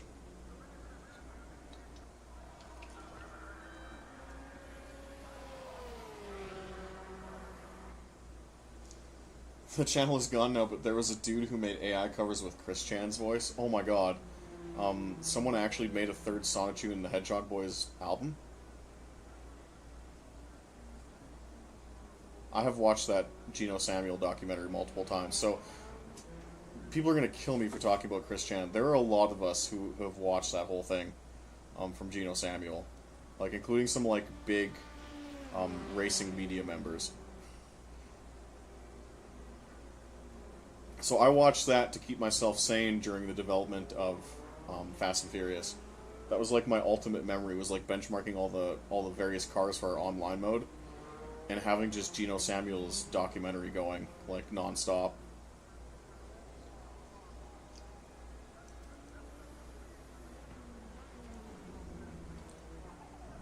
Opinions on R Factor 2's paid content, especially in terms of physics. I don't play it enough. The AI just never worked right for me. Always had issues with cars running into walls and stuff like that, so I just gave up. It's the same with F1 teams as anime girls. It's kind of weird. And I say that as someone who likes anime. Yeah, I don't get the obsession with anime. Cosplaying, too, I do not find attractive at all.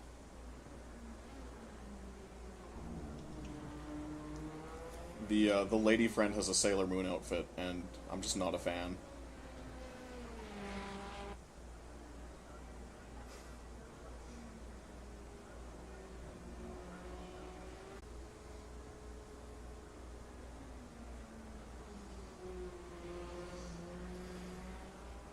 Wonder if anyone made the connection between Chris and Denny Hamlin. Oh yeah. They went to high school together, right? Denny, like, realistically probably doesn't remember him. Sorry for the hiccup there. As I was saying,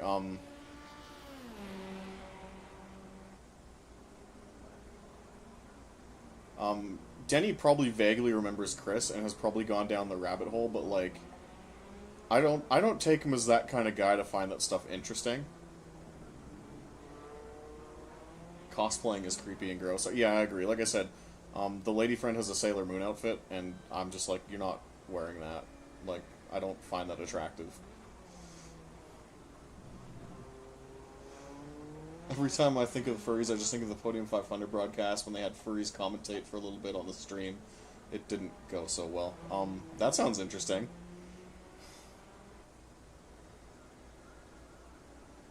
I listened to that entire Chris Chan documentary while truck driving, and I think my brain melted. Ted and I were talking about this earlier. Ted is not a fan of this, so Ted, check out the stream for like 3 minutes. You won't want to hear this. I find it interesting because we went to school with a lot of those kids. Like, special needs kids are always integrated into, like, normal classes. And, like, we never really made friends with them. So a lot of us were just genuinely curious, like, what they were like outside of school and what they got up to. And the Chris Chan documentary kind of, like, answers, like, what kind of parents they have, and, like, what happens when they graduate, and, like, how do their friendships work, and, like, what are their hobbies like? How do they engage with their hobbies? It's answered a lot of questions that, like, we just had out of morbid curiosity. So I find that element of it, especially now that Chris is, like, kind of old, I find that genuinely interesting. And, like, I do have a family member, who's, like, not completely like Chris Chan, but, like, is close. And like there are questions that I can't ask my aunt and uncle, you know, about like what his life is like because they're just kind of private about it. Um, Whereas with Chris Chan, like a lot of gaps are filled in. Like I just don't know, I just find it interesting.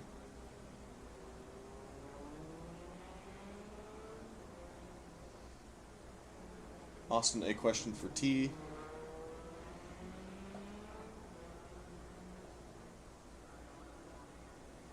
I was into the Chris Chan documentary back in like 2019 when it was only the first 13 parts. So I'll actually preface this with saying I don't think Gino's documentary is actually that great.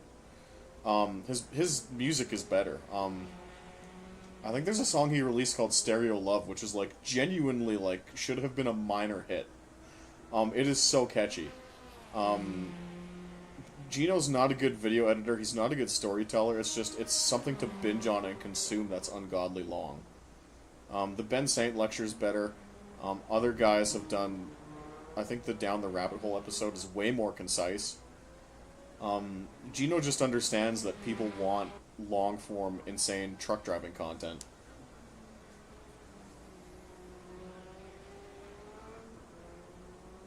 Do you have any R3 DTM 92 replays? I haven't driven those cars in ages.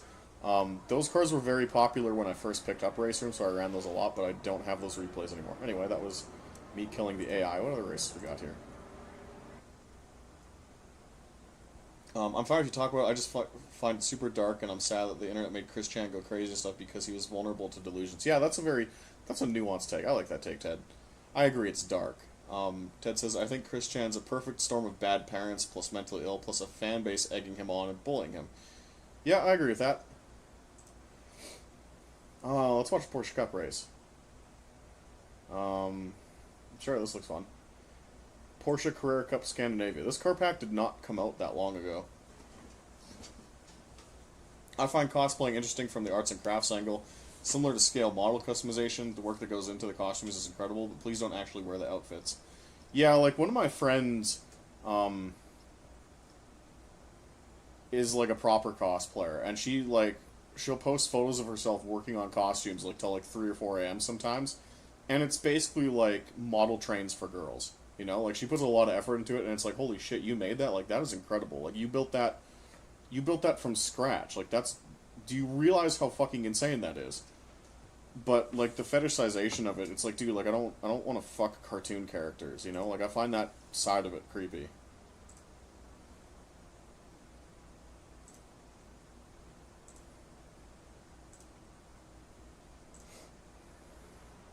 Like I've never found Princess Peach hot or Sailor Moon hot. You know what I mean?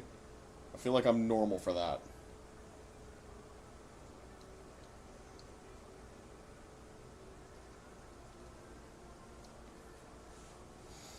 Just catching up on the chat here. So this is an AI race I did against what appears to be the Porsche Carrera Cup Scandinavia cars.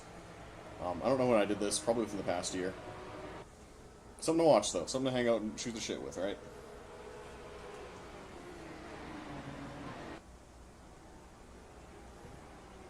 This sim is so underrated too. Yeah, RaceRoom I just find I'm just happy with it overall. I think the art style is like really cool and unique.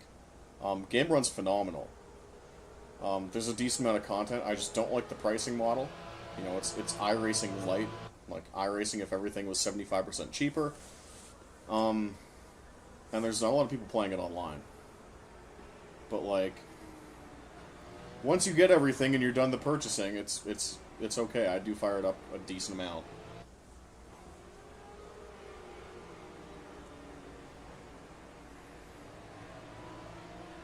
What I heard about Chris Chan was when everything hit the fan. Yeah, it was messed up. Andrew says, I have a special needs brother who is not that far off from Chris Chan.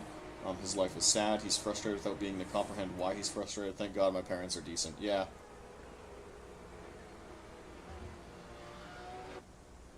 Thank God my parents are decent and decent people and keep him off the internet. Yeah, that was really the problem that happened with Chris Chan, is that his parents were so old and the internet revolution happened just as he graduated that like they had no idea what can of worms that was to just let him have completely unfiltered internet access.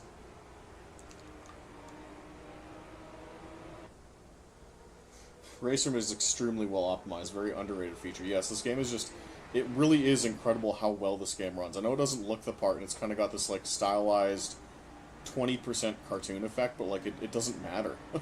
You just jump in and it works, and it stays locked at a frame rate, and it's comfy.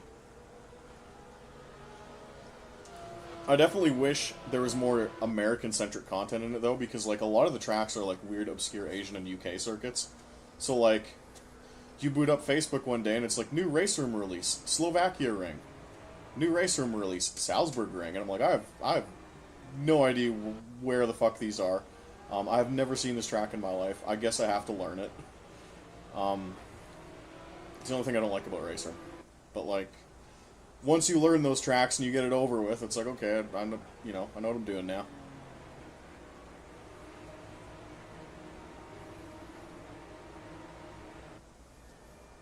I'm pretty sure those anime characters like Sailor Moon or whatever her name is are underage, which makes it even creepier for people who cosplay. Yeah, my friend's got, let's see what she's got. She's got a Princess Peach one, Sailor Moon one, different colored Sailor Moon one. There's like a Fox one. I don't like any of them.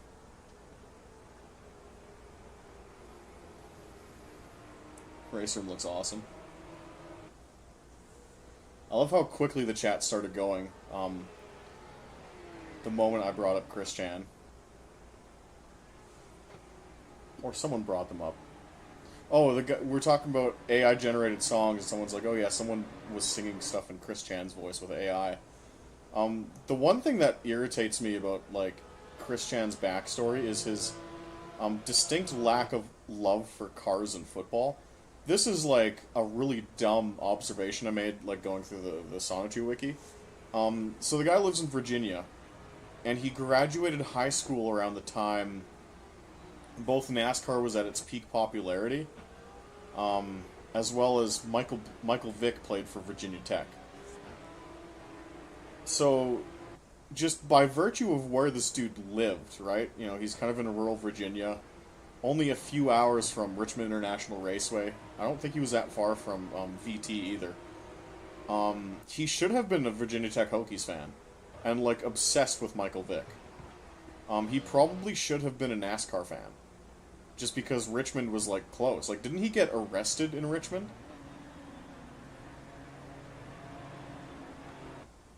So it always bothered me that, like, when I'd go through, like, his video game collection, or, like, you know, you watch parts of Geno Samuel's documentary with videos of Chris in his room, and it's like, there's not a single piece of, like, VT Hokie merch.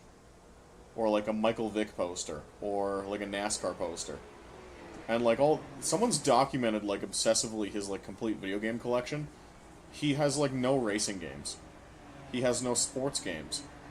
But he has, like, really dumb shit that, like, girls would buy. Like karaoke singing games, like American Idol games and stuff like that. Like, that just made me mad.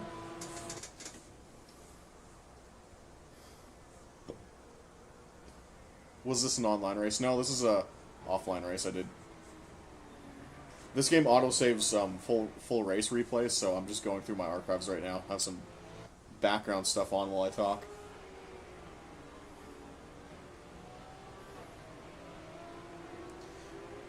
Nah, I think he was in Charlottesville. He would have been a Virginia Cavaliers fan. Oh, that sucks. Dude, some people don't give a damn about sports, but you know what I mean, right? Like, he never had traditional, like, male hobbies. Even, like, the music he listened to, like, late 90s, early 2000s, like, Metallica was pretty big. They just came out with Load, Reload, and S&M. And Limp Bizkit and, like, nu metal was starting to become pretty big. And, like, he's, like, singing, like, pop songs on, like, his karaoke stuff. Just every, like, guy interest he could have had, he didn't have. It made me irritated. He's not exactly a normal dude. Yeah, I know. Aren't we a little glad Chris Chan wasn't a NASCAR guy? No, but, like, I feel bad, because it's like, dude, like, that would have been so cool, like... Part of the reason he got into the trouble he did is because he kept indulging himself in, like, very infantile interests. So, like, instead of like being around people who could have been like positive male role models and be like, dude, like Sonic is lame, like for babies, like grow up. He just continued to indulge in like really infantile interests, you know.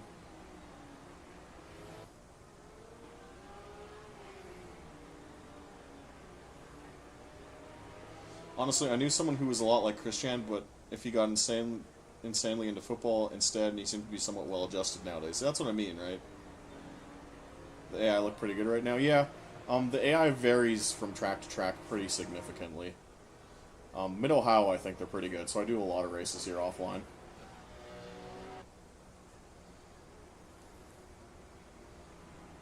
Chris is just obsessed with women and what he thinks they are. Yeah, that's a good point.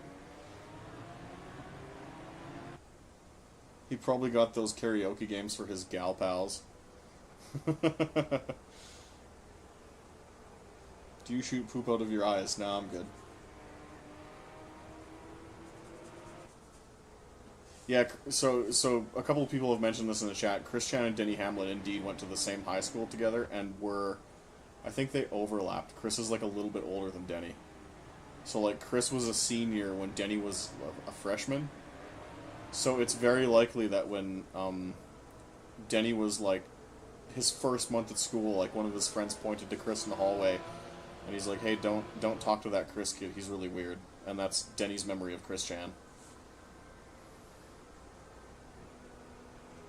Better track selection than AMS2, lol. Oh, not necessarily. AMS2 has a good track selection. It's just your brain, when you actually go and pick a track in AMS2, your brain does funny things. Because it has to, like, manually filter out the non-Brazilian stuff. So, like, what is a good track selection on paper, it doesn't look like it at first because you're having to, like, filter through, like, Curitiba manually, you know?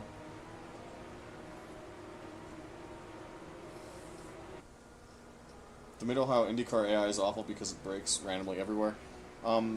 That's really not the issue, I don't think.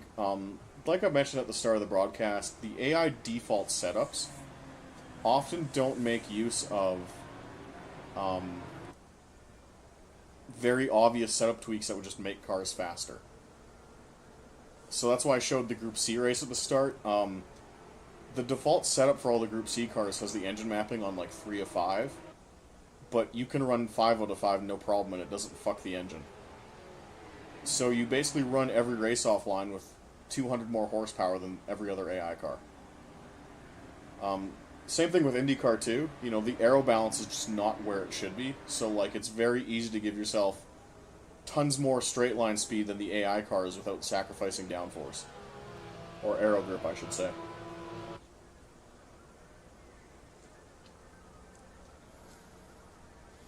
Who's your pick for the NASCAR championship now that we're at the round of 8? I don't know. Probably Hamlin or William Byron are safe picks. I think Denny was a grade or two ahead of Chris, but I wouldn't be surprised if Denny somewhat remembers him, even if they didn't interact. It really depends on the school size. So the high school I went to was like a touch under 1,000 kids, and like pretty much everyone knew everybody.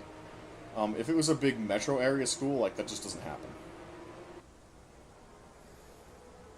What's the worst AI car track combo in modern racing games in your opinion? Holy crap, that is such a good question. You are cool, Orup Turleten. What the fuck is your name? It's a lot of different letters that I've never seen arranged in that way before. That is such a good question. The worst car track combination regarding AI. It's a tie between Assen in this game.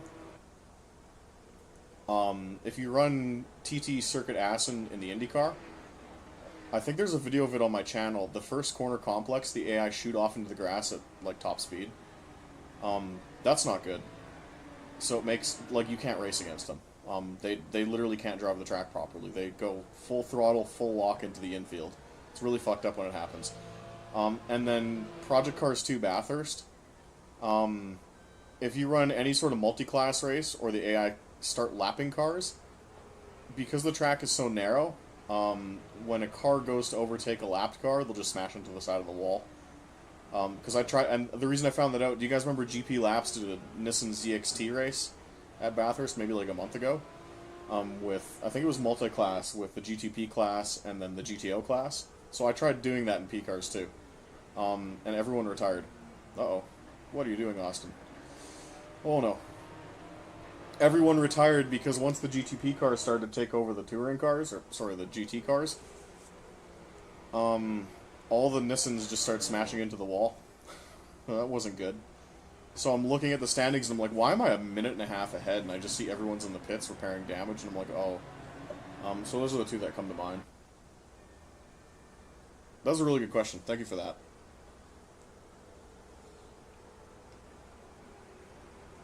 Oh my god, it's David Land. David, what are you doing in here? People can't know we're friends. People can't know we talked about Chris Chan. If the IndyCar game actually makes it to release, as someone in the gaming industry, do you see it having any actual impact on IndyCar's under 40 fan base? No. Excellent question. You should be a reporter someday. That was a really good question. No, because IndyCar's TV audience, same with NASCAR, same with the NHRA, is so small already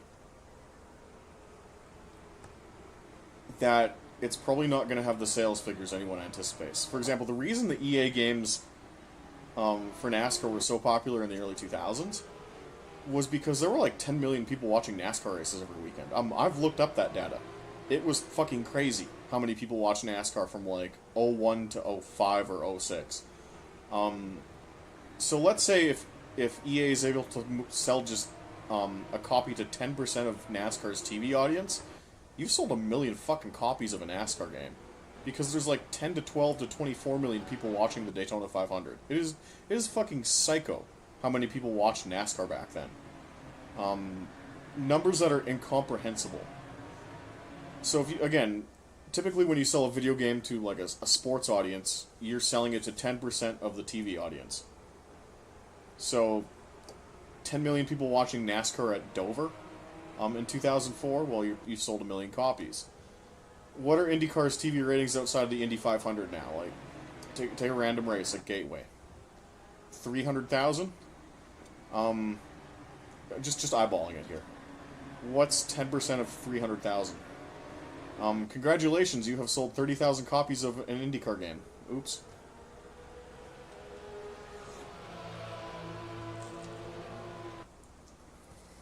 So, selling 30,000 copies of a video game to a fan base that, you know, it's not exactly large, what's that going to do?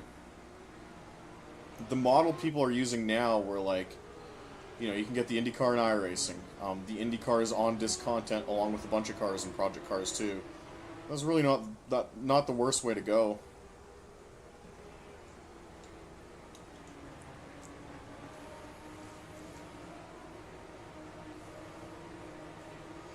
Oh, Rupture Tan. Okay, there we go. David Land, we mentioned your name near the end of yesterday's stream. Yes, David, if you're still here, I told them that you fed me the Alex Palou story. That was the secret intel that I revealed just at a random point in the 3-hour broadcast. I'm like, oh yeah, I didn't find that. David fed me that, so he didn't get in trouble in the IndyCar paddock and lose access to Alex.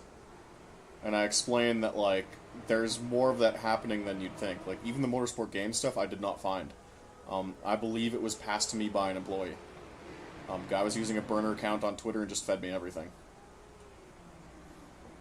So there's a lot of stuff like that. Ooh, that was... Good job, me. That was a nice pass for the lead.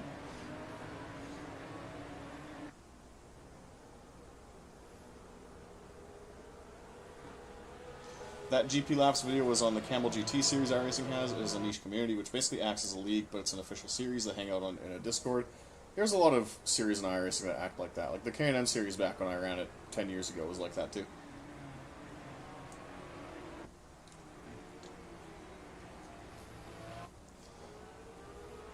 Well, Rupture Tan says, it would be about as effective as making a specifically USFL or XFL game in terms of sales. Yeah, absolutely. Hello, Mr. Garrett. Do you think the playoffs or the COT was a bigger reason for the drop in NASCAR ratings? Oh, that's a good question, too. I don't know.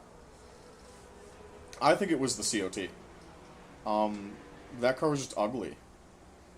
I remember the day it was announced, like on J-Ski, and I think '05 they posted the first spy photos. And like, I was at my uncle's house for someone's birthday, and there were just a bunch of people there. And like, they're all racers, so they all went on J-Ski, and they're like, "Oh my God, NASCAR just announced a new generation car," and I'm like 14, so I'm like, "Ooh, that's cool, that's exciting, right?" And we all took a look at it, and we're like, "What the fuck?" Like I was like 13 or 14, and I took one look at it, and I'm like, "That is ugly." You know, even as a kid, um, there was visible confusion because I had just gotten into NASCAR. I would say 4 years earlier, and I'm like, these cars look sick. You know, like the Gen 4 stuff, even during the Twisted Sister era, dude, like they look cool. They're nice looking cars. I mean, they didn't really resemble a Charger, but it looked sleek and fast and kind of cool. Then they gave us a brick with a giant wing on the back, and we're like, what the fuck is this?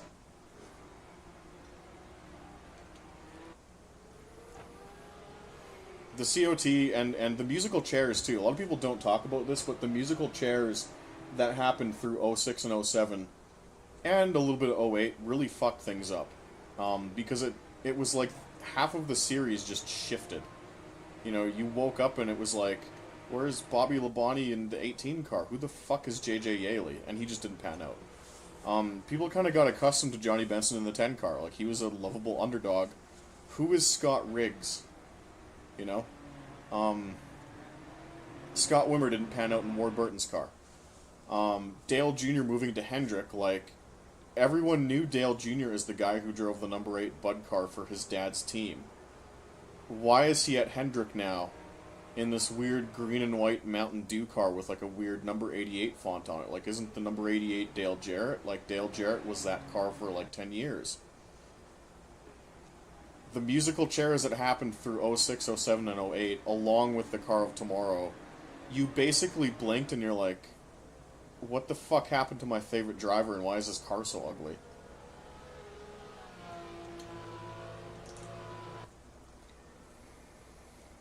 Like, even though I was a Casey Kane fan, it was bizarre seeing this blocky red brick with a Charger nose on it and the number 9 sponsored by Budweiser.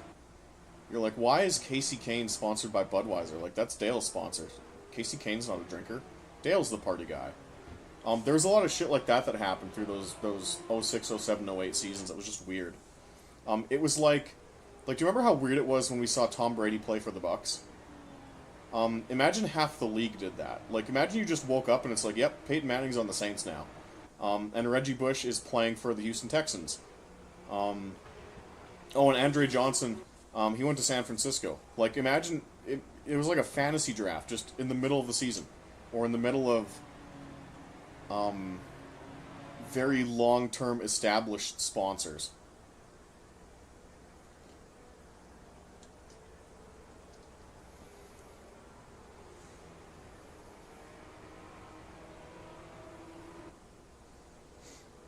I think the COT looked good with a low wing. Yeah, it did after a while. The final year of the car tomorrow in 2012, it really didn't look bad. But at that point, like, the damage had been done, right?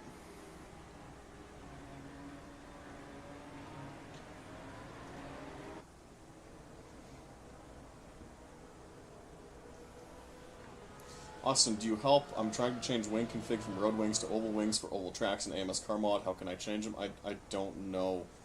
I don't play AMS 1 enough. It should be an option in the very bottom left of the screen, though. Like, there should be an upgrades button. Hendrick basically ruined Casey Kane's career. No, Ray Evernham did. You can tell Madden '05 is the extent of your football knowledge. Correct. Still, nothing will feel weirder to me when I got back into NASCAR and saw Jimmy Johnson just in a fucking Ally sponsor and not Lowe's. Yeah, like, that was the icing on the cake. Like, Jimmy's final year or two,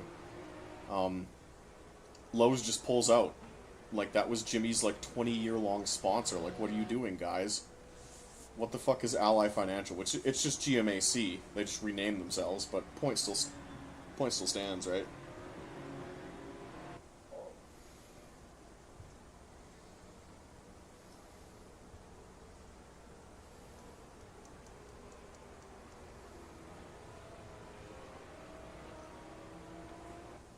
NBA has its top guys changing teams all the time. It's so confusing. Yeah, 100%. That happens in the CFL too, and why the CFL is really difficult to follow. A lot of even the star players are on very short contracts, so there's no franchise players. And I guess that's kind of the point I was building to. All of the franchise drivers that had established sponsors and car numbers and car brands from like the mid 90s until 2005, like half of them just switched teams one year. And if you weren't paying close attention, it was just confusing. And a lot of the guys that retired were replaced by busts in the same year. Wimmer, Riggs, and J.J. Yaley come to mind. David Reagan too, right? He took over from Mark Martin, and he was terrible.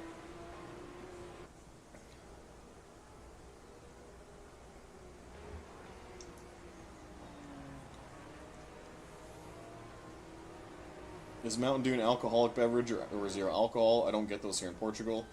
It's just pop. Zero alcohol. It's kind of like, it's just like citrus drink, like 7-Up or Sprite.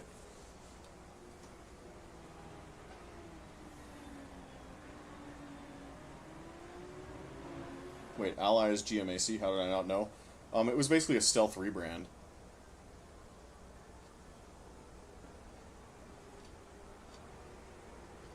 Ray did start the downfall of Kane, to be honest, you're right. Man, that is such a weird story. And I have like a ton of Casey Kane diecasts on my shelf next to me. We were all in on Casey Kane. Still am.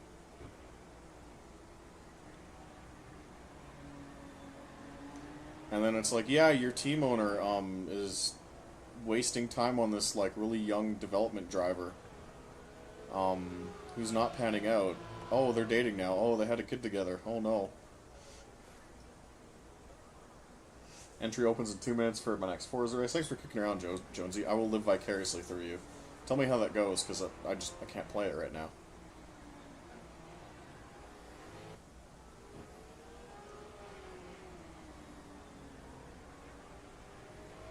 Kind of like DuPont becoming Exalta. Yeah, very similar.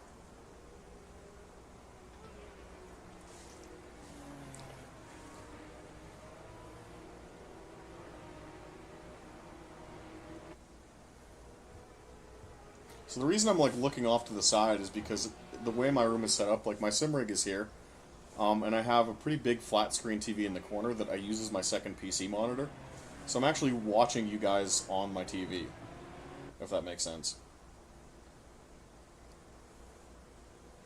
Do you run a fan profiler?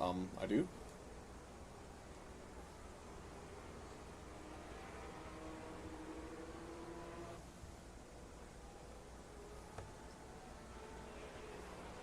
AI is doing a pretty good job keeping pace with me this race.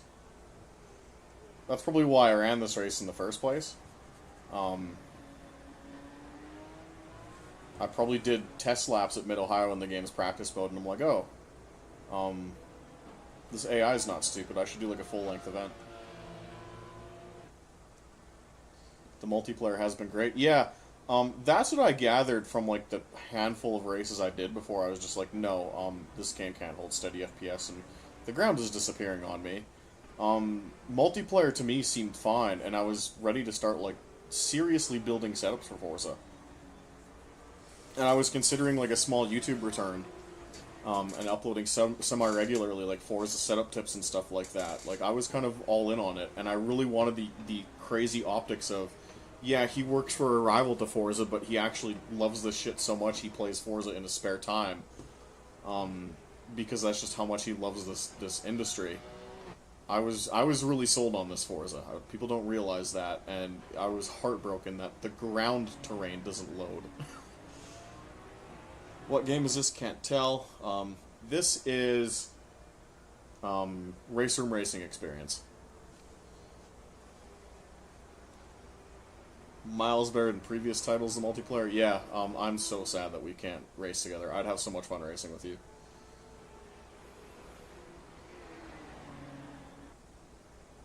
Just turn your fucking settings down, Austin. No, that's the issue. There's a pretty widespread issue on PC right now where turning the settings down doesn't actually warrant the performance increase it should. So it's like really bad right now. I'd have to find the link because we talked about it internally at work too. There's essentially two main bugs I'm having that a lot of people are having. I'll link you to them after, because they're on the official Forza forums. Do you have it installed on SSD? I absolutely do. And there's like a lot of space on that SSD too.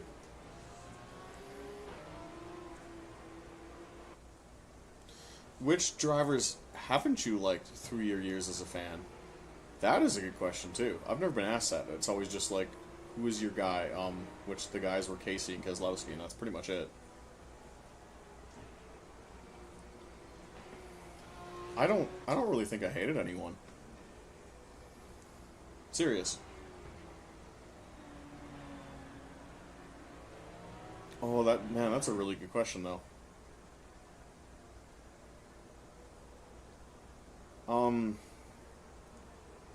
In terms of pure hatred, it's going to sound awful, but I think, yeah, actually, yeah, you can probably figure out who they are.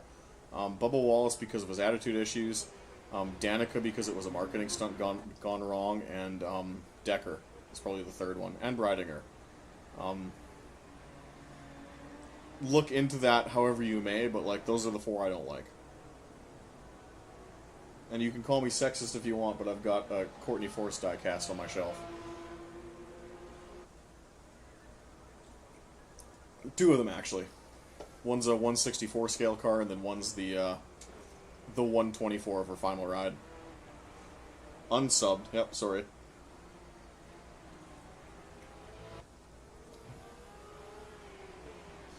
Yeah, DM it to me later because I don't understand the problems you're having. I benchmarked this bitch 15 times until it was butter. Yeah. I don't know what's going wrong with it, but it's two problems that pretty much everyone's having. Like, they're talked about pretty substantially on the Forza Reddit. So I'm like, oh good, my PC's not, my PC's okay.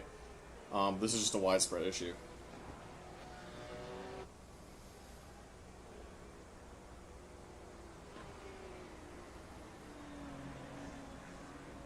Any and all paid drivers that suck are the worst. See, like, the way you worded that is perfect, because, like, I like Daniel Suarez. Like, he's a paid driver, but I like him. He's nice. He doesn't tear up cars. He's friendly. He wins random races.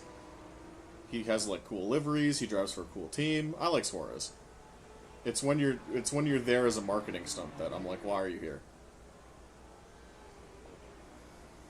I'm in the same boat with you, but at least with Bubba, at least he can drive. It's debatable.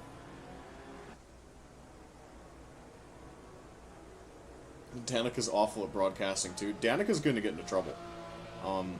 If you go through her Instagram, I think Danica's days are numbered in terms of, like, how connected she is to the broadcast teams and is, like, promoted as a figure in auto racing. You should just go to her Instagram right now and just, like, read some of the stuff she posts. Just saying. Danica's career is more frustrating since she could have actually been a high-ish end IndyCar driver, but she chased the cash. No. She was a marketing stunt from the start. There's a really good recap video on her career. I forget who posted it. One of the NASCAR documentary YouTubers did.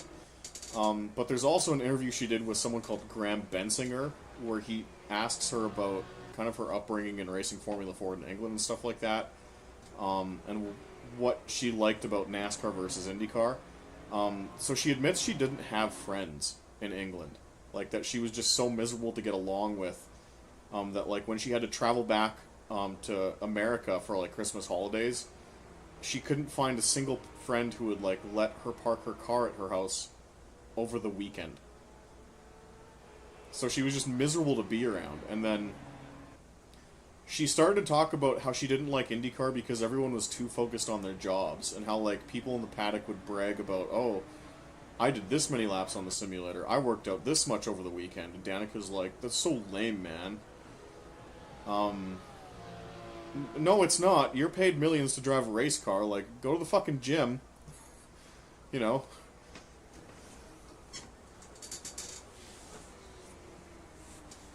I encourage you to watch that Graham Bensinger interview with her. I think it was on, like, CBS Sports, but it's uploaded in pieces on his channel.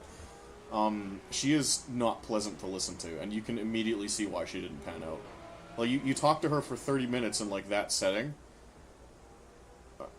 Just why did they throw that money at her? Like, it's very similar. She's very similar to Johnny Manziel, where she's an open book. And and her character issues, you could find out by talking to her in 30 minutes. You know, the Netflix documentary on Manziel was the same way, and they kind of end it. Either they end it, or I'm confusing it with an interview about the documentary that, like, Skip Bayless did. But it's like, if you actually sit down with Johnny Manziel, and listen to him talk about what he was doing during his time at Texas A&M, like, he told you. He told you he was a party animal and doing sketchy shit. Like, why did you draft him? Like, why did you send him to Cleveland? Like, he told you he was partying and, like, drunk at halftime. Like, he told you all of this. Danica told you that she didn't really want to put the effort into in the gym or in the simulator, and that she didn't have any friends. Like, she just told you that. Don't sign this woman. Find someone else to drive your race car. Austin, I hope this is a joke.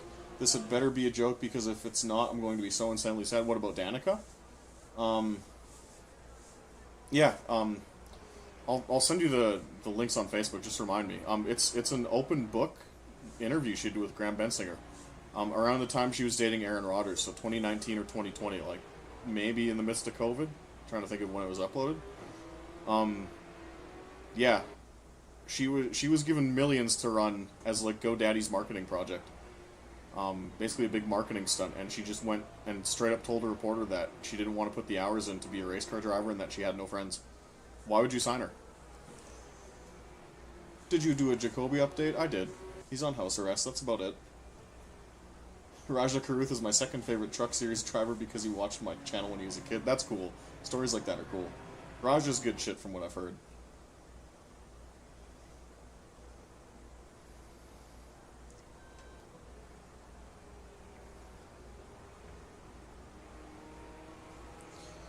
Manziel beat Alabama and won the Heisman, that's why he got drafted. No, but, like, even, I think it's Zach from Strong Opinion Sports did a piece on Manziel where he breaks down his footage.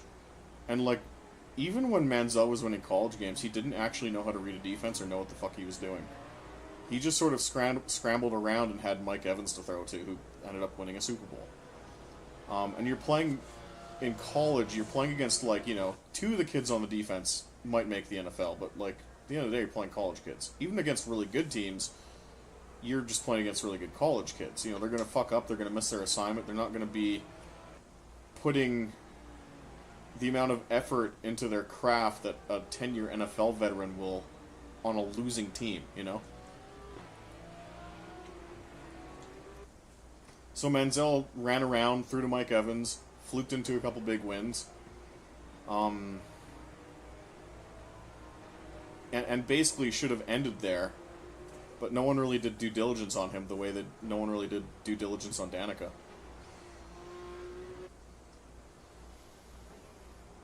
Danica peaked in 09, and that was partly thanks to everyone still settling in the post-merger. No, she never peaked at all. Even her one win at Twin Ring Motegi, you have to think that was like one of the last races before the merger. So, like, half of the competition that should have competed against her and potentially won the race that day were racing different cars on a different continent, you know?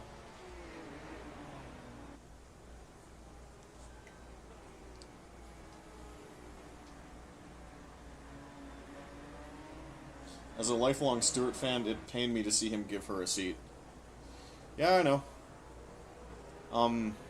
Unrelated note. Interesting that Tony runs a race team with his wife driving the field dragster now.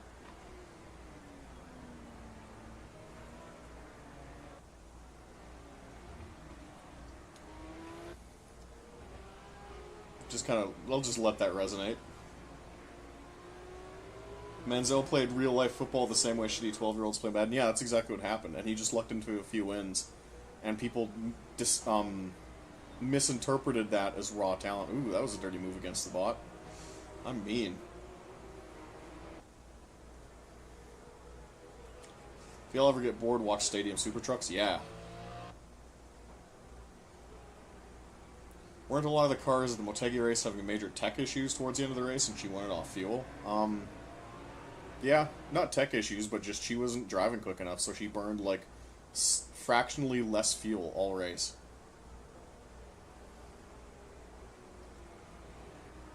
Danica lacked work ethic, not talent, at least pre-NASCAR.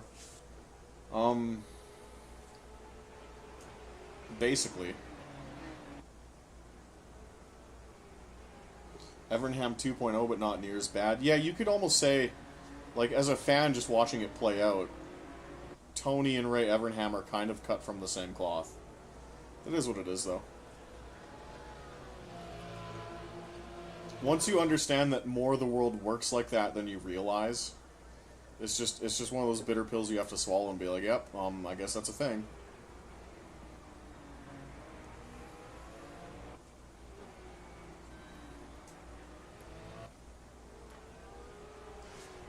Ted says he genuinely wonders how many of the Garbo mid 2000s pay drivers are worse than the Legends cars kids I grew up with. Well, that's a good point, right?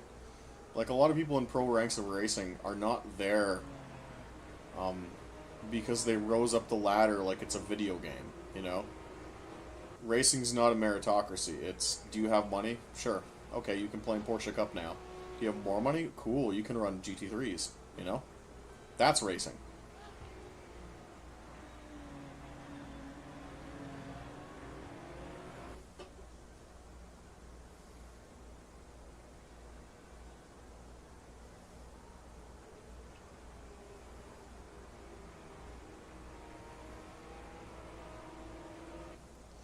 And they both own SRX. Speaking of SRXs failing, I haven't heard that.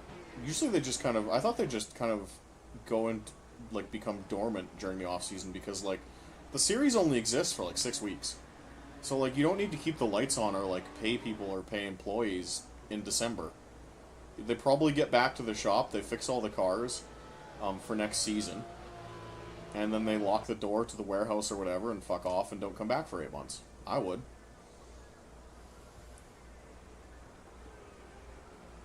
Danica was always on 3 or 4 car teams, was never number 1 or 2. Even in the 05 500, her teammate Vito Mera finished higher and Kenny Brack qualified faster.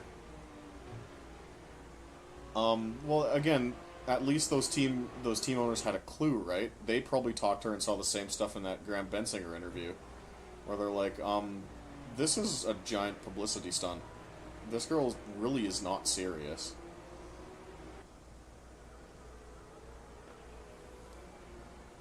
I loved watching Tony Stewart almost beating the nose off Ernie Francis Jr. live during one of the SRX races. I think that was at South Boston. I know. Yeah, your rant on Ernie Francis is funny. Maybe that'll be the next surprise stream where Ted is allowed to rage at Ernie Francis's career. They also kicked out Paul Tracy because he kept being a dick on track and wrecking cars. So I watched all those races. Paul didn't really do anything that a short track driver wouldn't have done. Like, some of them were just honest mistakes. Like, the last one that got him kicked out of the series, I think maybe Nashville? No, maybe it was Motor Mile. He genuinely just accidentally came up and bumped someone. I think it was Newgarden, and just the way the cars collected and the way Newgarden bounced off the wall, it caused a wreck. Like, he wasn't as malicious as people make him out to be. Of course, the 14-year-olds on Twitter don't see it that way, but, like, I didn't think he did anything wrong.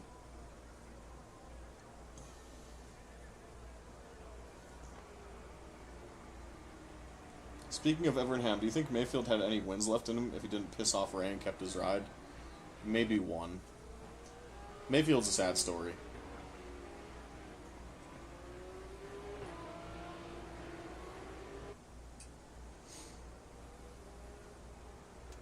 And most of what Mayfield has said, too, over the years has been verified. Like, he was very... he said some not-so-nice stuff about Brian France that, like, took a decade to come true.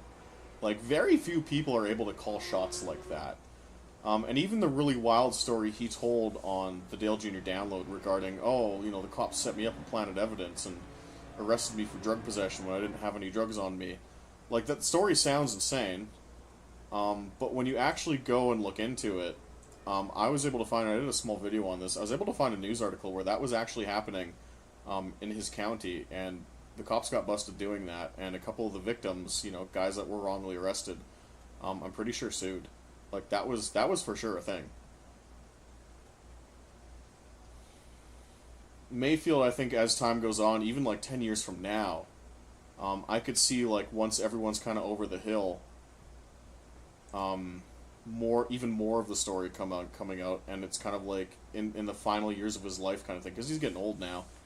I could see him being like fully redeemed, and like NASCAR issuing like an official apology and like some subdued, not like a ceremony, but like a press release or something. Hey, Augusto.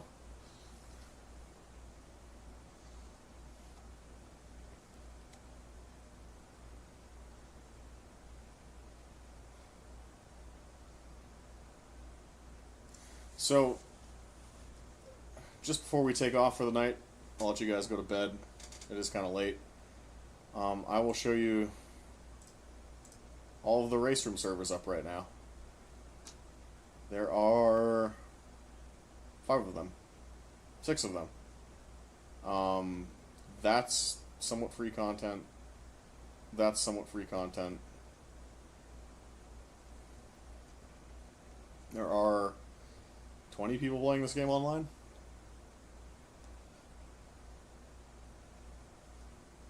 It is what it is. Obviously, like, I'm West Coast North America, so, like, no one's playing this right now. It's almost like sim racing died after the COVID boom and nobody cares, Lamel. Well, not really, right? Like, this is RaceRoom. RaceRoom's already not one of the big marquee sims. And it's West Coast at 10 p.m. at night, right? That's the server browser. That's what it looks like. Turn my other filters on. I guess I could activate the empty servers. Okay, there's a lot of servers. But almost all of them are completely empty. Because a lot are just dedicated servers set up for league racing. So, yeah, even activating the full toggle switch doesn't show anything new. So there's like 20 people playing this game right now. Which again, it's not super reflective of a RaceRoom because again, this is a European game. It's 11 o'clock West Coast North America, so of course there's not people on. But anyway, thanks for coming out. Do another one of these in the future. We'll find something else to watch. Until then, cheers.